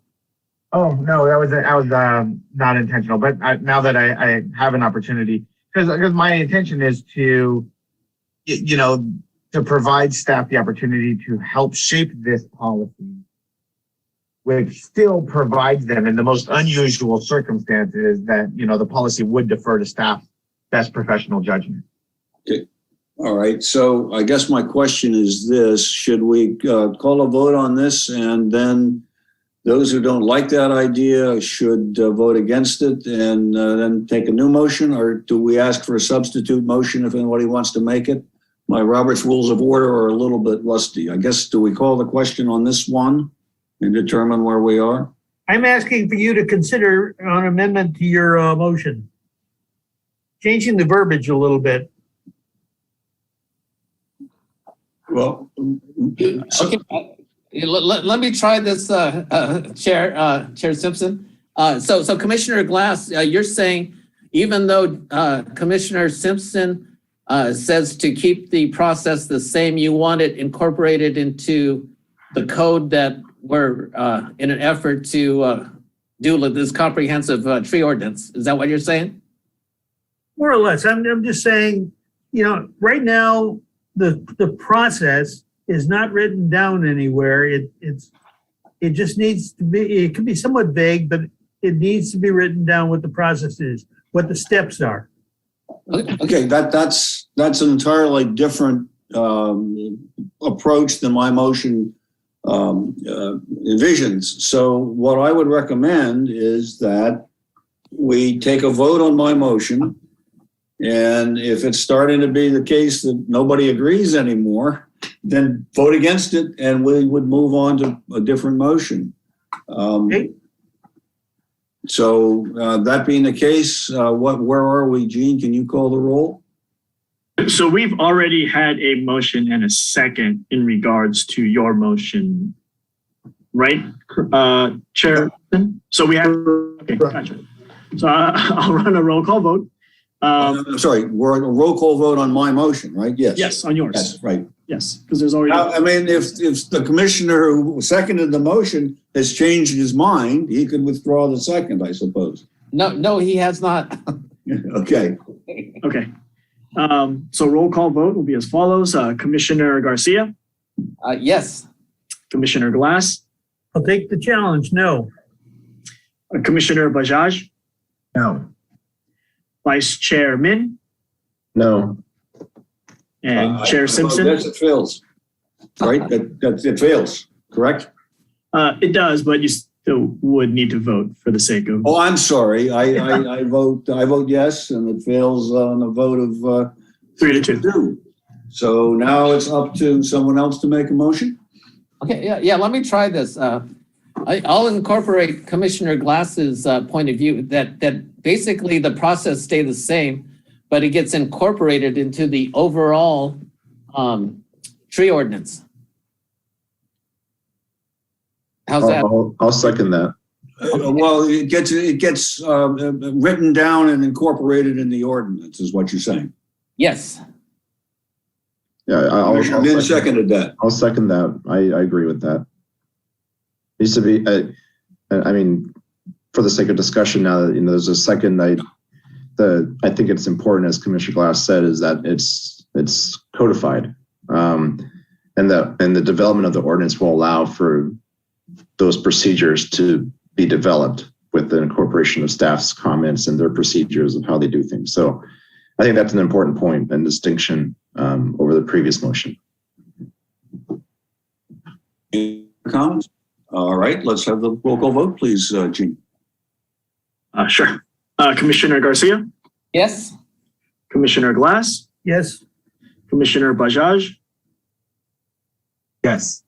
Vice Chair Min, Yes. and Chair Simpson, I'll vote yes. with Commissioners Funabashi and Arata absent.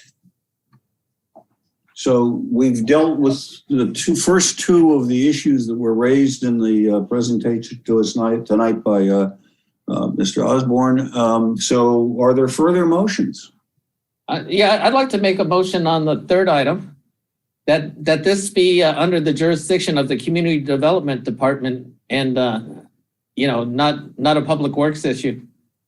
Basically, private property, trees and parks and all that should come under community development or parks and recreation. Commissioner Garcia, are you saying you would rather defer this particular item to the Planning Commission and to the Community Development Department? In a sense, but with regard to Public Works Commission, that it not be a part of our jurisdiction, basically, because in most cities it isn't, and I believe Redondo is the same. But the question here is not so much, as I understand it, if I can interject, the question that's being put to us is whether there should be any municipal code covering or attempting to cover what you can do with trees on private property. Yeah, yes, I agree that there should be, but I don't believe Public Works' jurisdiction covers private property. Correct. It's not your jurisdiction, but I think the council is asking for your opinion. So if you support it, you could say you support it. You can support it for anywhere on the property. You could say you support it for the front yard setback. That all they want to get is your opinion on the process, not necessarily the nitty-gritty details of how to get that done. That's something to be worked out later. Yeah, I mean, as far as the motion, yeah, I would basically say, yeah, we support trees, but it's not, it's not part of the Public Works jurisdiction. Can I make a suggestion, if I may, please? Could we have a motion? I think what you're trying to say is that the Public Works Commission supports the municipal code covering trees on private property. Is that what we're being asked? Yes or no on that question? Yeah, I think that's questions for Rob, right? Yes, the answer is yes, Chairperson Simpson. The answer is yes. Yeah, I think we support trees on private property, even though it's not part of our jurisdiction. Yeah, however you word it. The question is whether we would support regulating trees on private property, yes or no. Right. So the question isn't. I don't think the question is so much as specific to a public works situation or a scenario. Yeah. It's just as holistically just saying, should the city establish regulations regarding the removal of the trees on private property in certain situations, regardless of who's doing it, just if the city should establish any regulations towards it. Is it now the case that there are elements of the code that govern the planting of trees on private property under certain conditions? Like you have to put a tree in the setback if you have you double the size of the property or something, right? Yeah, maybe is there a way we can defer that to the next commission? Yes. Yeah, because Chairperson Simpson, let me go back to your question and answer that. Yes, there is. And as I mentioned, with new construction or with substantial construction, yes, there are.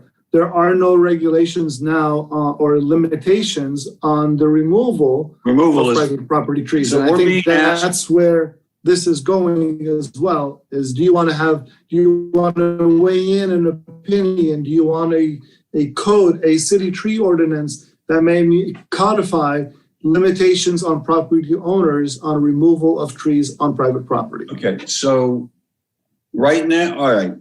So we're just simply being asked, should the city have the ability to govern the removal?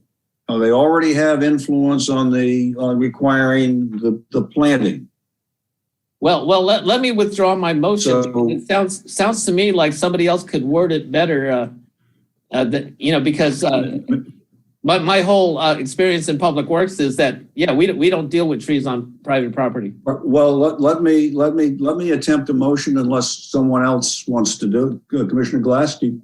Okay, my comment is this: a tree on private property is just like a building on private property in one way. The city already has the authority to regulate your construction of a building on private property. Why shouldn't the city have the ability to also regulate the removal of trees from that property? I believe they do. Let me make a motion. I mean, what I believe we're saying is that the Public Works Commission supports that the municipal tree code be allowed to cover some trees that are on private property.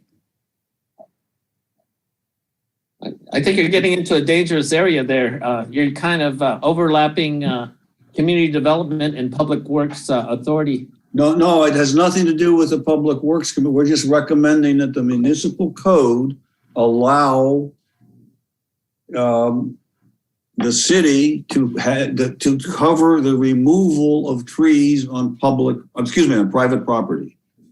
Now, the code can then say it's the planning commission that does it, the community development department that does it.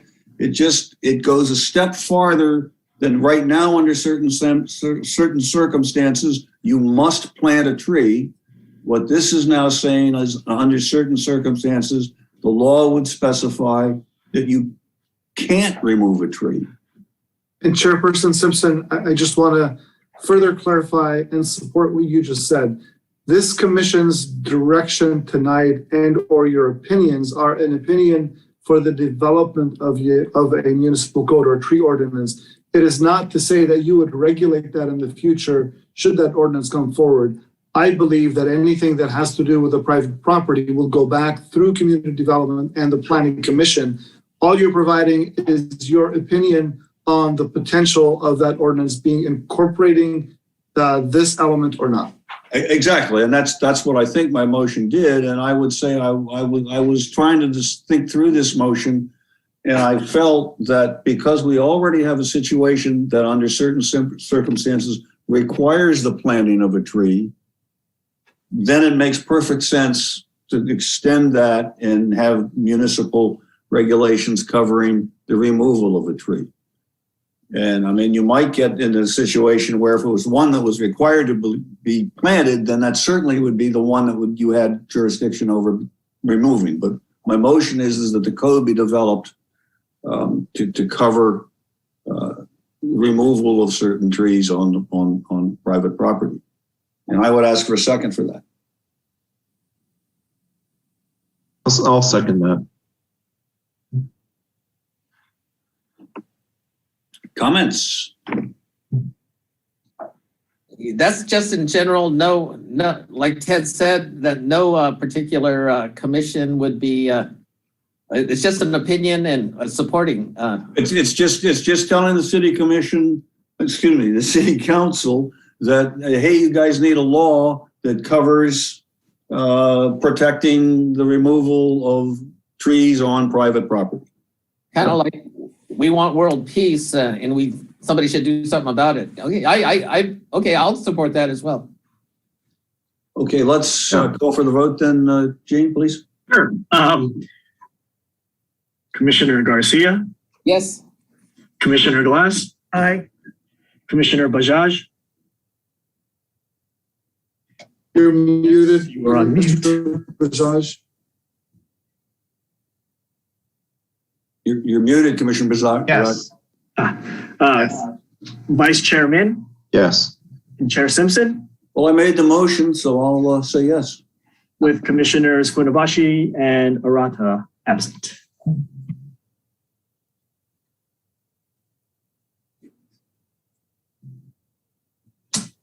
Well, I'd like to make a motion for the last. I guess that item. would be. Oh, I'm sorry. Yeah, Commissioner Min? Oh yeah, sorry, you were breaking up a little bit. So I think the last item, it has to do with developing a tree species list. Is that correct? Or like formalized tree species list, I guess, formalizing it in the tree ordinance.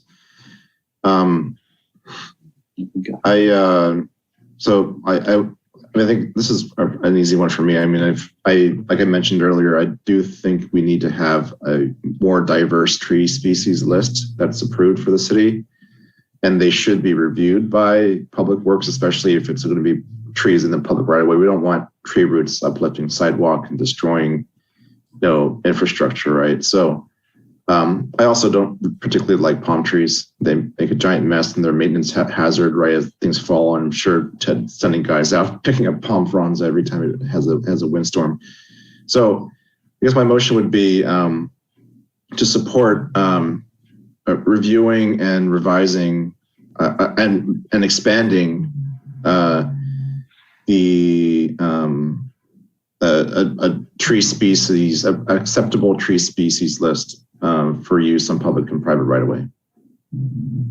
I'll second that. Are there comments on that? Vice Chairman, point of clarification, you said both public right-of-way and private property. I fully agree and understand on the public right-of-way side. Private property, property owners can choose to put in palm trees, as you said. They can choose to put in fruit trees. They can choose a variety of things besides our normal palette of parkway trees. Do you want your motion to create that for private property or primarily focus on the public right-of-way? Yeah, that's a good point. One thing I have noticed, at least on my street, there have been some trees planted within the private right-of-way that are causing damage to the public right-of-way. Like tree roots, for example. The tree is pretty well set back, maybe 10 feet back from the sidewalk, but it is uplifting sidewalk.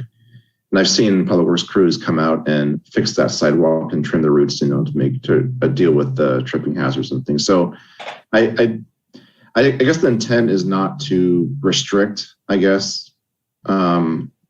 people from wanting to plant an orange tree in their yard or something. I don't think that's a big deal.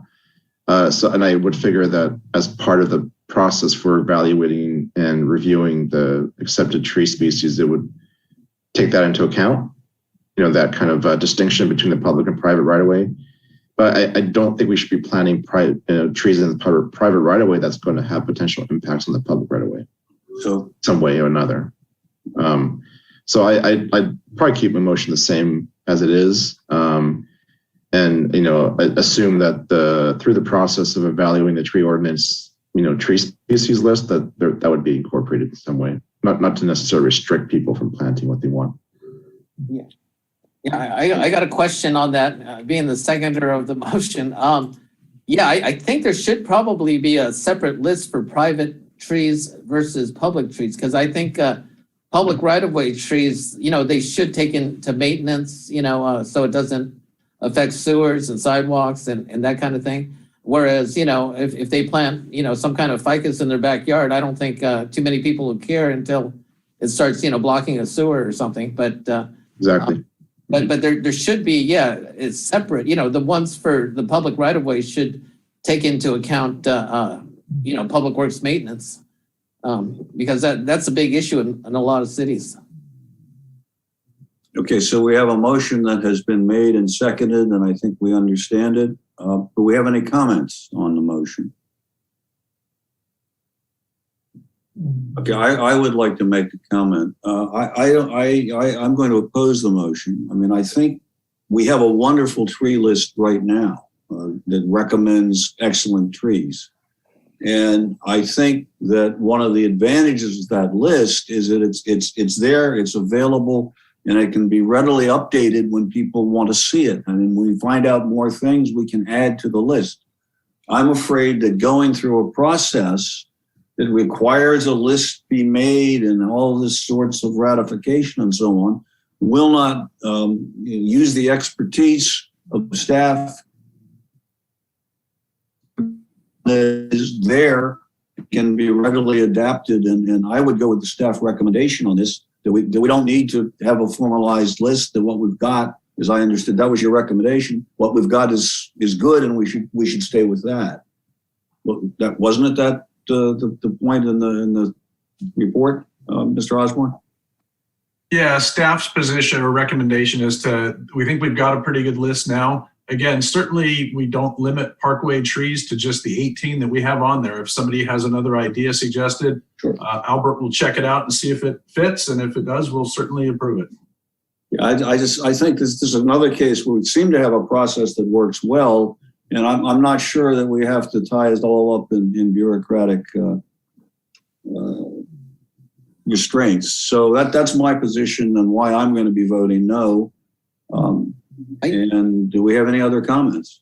Yeah, Chair Simpson, I think this is similar to the second item that we talked about, whereas I think we're both talking, we want the same thing. We like the system that's in place, that there's there's a list and that, the city is using that to implement in your case, you don't want to change, but in the total tree ordinance effort, just like the other issue that we keep things basically the same, but we kind of codify it. Because I believe Commissioner Min is basically saying the same thing. Yeah, just to clarify, I mean, I think that's kind of the whole point here, right, is of the tree ordinance, is that, regardless of whether Alberto's the arborist or not, whether Ted's the director or not, there's going to be, some real thought put into ensuring that our community over the course of the several decades is going to end up the way it is, end up to be a nicer place to have trees. And so Yep. I do think there are more trees out there. I mean, even though we may allow them through a case-by-case review, but there may be trees that we as a city want to promote, not necessarily restrict, but promote beyond the 18 that if we were to put it in like a document like this and just expand it, could help with the long-term goals of the city. And so I think Commissioner Garcia is characterizing properly is that, just having it as part of the tree ordinance wouldn't necessarily change their workflow. It would just be, putting it in a comprehensive tree ordinance should have a tree species list. If it doesn't, then it's kind of missing out a big part of what a tree ordinance would be doing, right? So that's really the whole point, is just to codify that into some kind of code, and the details can be worked out later with staff. Any other comments? See no other comments. Mr. Kim, could you call the roll? Commissioner Garcia, Yes. Commissioner Glass, Yes. Commissioner Bajaj, Yes. Vice Chair Min, Yes. and Chair Simpson, No? with Commissioners Funabashi and Arata absent. So I think that we're finished with J1, which would be the last of the items for discussion prior to action. And that would bring us to member items and referrals to staff. Actually, Chair Simpson, just real quick. I was informed by our Deputy City Clerk earlier during the approval of the consent calendar items and the minutes, you had made a change and there was a motion. And during that time, Commissioner Garcia had abstained. I was reminded by our Deputy City Clerk that for abstainments, there needs to be a reason for the abstainment. And so if you can take that time right now, Commissioner Garcia, to, explain the reason for abstaining. Yes, I was in Thailand. That's what I thought. He did not attend the last meeting. Correct. Yeah, and I figured as much, but I think just for the record and for clarification, we needed that information. Okay. Thank you. So I guess we're now to member items and referrals to staff.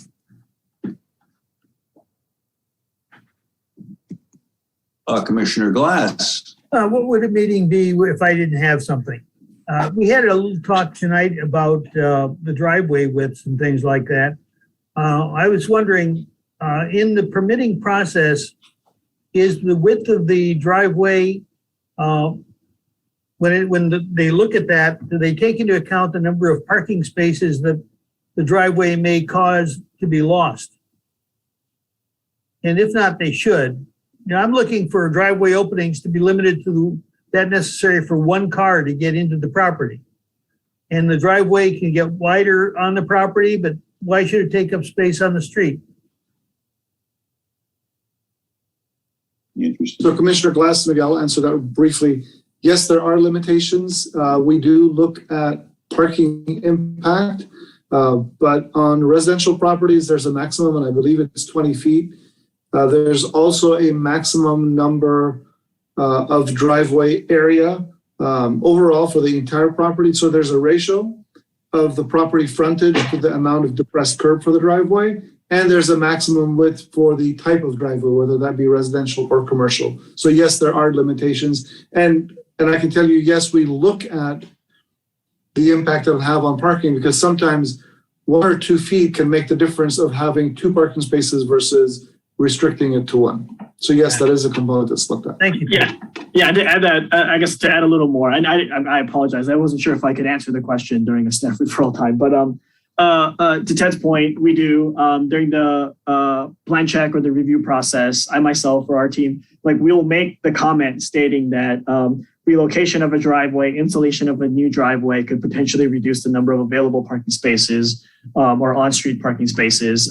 There are some exceptions, of course, if that's the only access that's available and driveways need to get upgraded, but we always try our best to make a comment of that so that it's on record stating that we did see it and that it's noted that there is a potential for reduced parking. Okay, and then relating to the discussion earlier today about the requirement for developers to plant trees, I know of just on Bataan about 4 new properties that have been put in and not one tree, where they bulldozed the property and no trees have been added. Is there any way to retroactively remind those developers or the property owners or the homeowners associations that they have failed to meet that requirement? Commissioner Glass, if you can send us the addresses of those properties, we'll investigate and we'll address them and let you know. Okay, I will do that. That's it. Anyone else with referrals to staff? Commissioner Garcia. Yes, not so much a referral to staff. It's basically a comment. I just noticed that the police enforcement on the Esplanade, has been periodically stepping up, and the behavior on Esplanade has actually, gotten a little better. But yeah, it always goes back if when the police stop enforcing. But the days they're out there, things are orderly and things kind of flow really good. But they've been giving warnings to bicycles and stopping cars, and it just seems like otherwise it seems like on Esplanade it's kind of chaos normally. But so Commissioner Garcia, we'll take that as a compliment to the police department enforcement effort, and we'll pass along the thank yous to them. I noticed they've been out there lately, and so it's been actually pretty good. Yes, it's a compliment. Other referrals to staff? Says no. Commissioner Bajaj? Okay, I have 3 quick ones. The dog run in Enders Park, about a block from where I live, is going in and looking very good, and we're delighted to see the progress there. I think they're just waiting for gates, and then it'll be wonderful.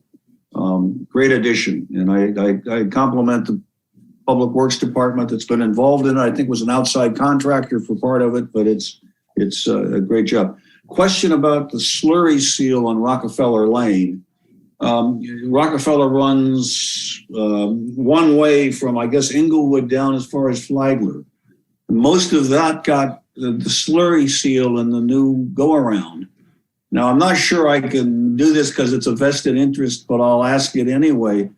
The portion of Rockefeller Lane that is a 2-way street from Flagler to Aviation, which happens to be a little block that I live on, no slurry seal was put in there. And if anything, I thought some of that pavement was as bad or worse than what was up in the one-way section. So I'm curious why it was broken off where it was. And maybe it's on a different rotation, or I just don't know what happened. The final thing, the intersections of Green and Ringe, Green and Artesia and Ringe and Artesia, where there have been a number of crashes. I think I talked about this last time. And is there something going on there? Right now, the problem is that you have a protective, permissive traffic signal, and people make lefts on the permissive when they shouldn't be, and get themselves clobbered. I thought I heard some sort of change in those intersections may be coming. Is that correct? Yes, we're currently. That is correct, Chairperson. Yeah. You're breaking up there, Director. And I think you asked the question the answer is yes. I think you asked the question at the last Public Works Commission meeting, and there I is think I a did, motion- and nothing seemed to have happened, so I was just curious. Oh, no, because this is a CIP that is going to require some design and construction effort. It is not a simple modification. So yes, there are things in motion. for Okay, that's great. So it's on progress. Appreciate that. Thank you very much. Are there any other questions, comments, referrals to staff? Yes, Commissioner Bajaj. Yeah, sorry, it just came to mind. Two items. I believe the intersection of Barrel and 190th, I think the loops are still calling, or the detection is still being actuated for the eastbound and westbound left turns when there's no vehicular presence there. So I'm not sure if maybe someone can look into clearing any false actuations. This is on 190th at Burrell. That was one thing. Secondly, I like all the new stop signs that have been put on Burrell down west of PCH. I know I emailed Gene about this, but as you're approaching going westbound, the very first one, which is where the Redondo Shores shopping center is, the stop sign's quite obstructed and tucked away. So perhaps a stop ahead sign and pavement marking would be justified there as you enter the series of stop signs. But nonetheless, Gene also mentioned that they're going to be LED lit. So any word on when those will be activated? They just need to be turned on. We're preparing notification letters to go out and to remind the council member that they're going to be turned on, because a lot of times some of the residents do feel like they get caught off guard with the LEDs. So we want to make sure we give advance note before we turn them on. If someone from your team can take a look at the westbound stop ahead, at some point, that'd be great. Sure. Thank you. Any other members' referrals? Seeing none.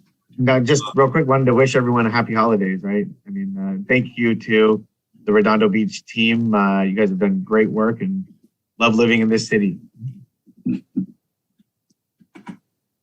So I guess a motion to adjourn would be in order, and I guess will it be the next one will be in January? Is that right? Is the current plan? That is the current plan, yes. I'd like to make that motion. Is there a second? Yeah, I'll second it. And thank you, Commissioner Bajaj. Merry Christmas to everybody. Yeah. Thanks, Ted. Thanks, Gene. Thank you. Well, do we have to vote? Do we have to vote on this adjournment? Yes. Aye. Can we do it by voice vote, or do you want to call the roll?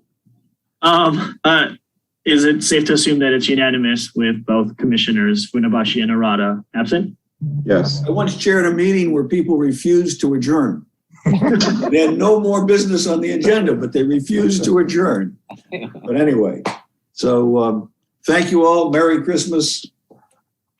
Yeah. Good job. Happy holidays. Aye. Holidays. Everyone. Thanks. See ya.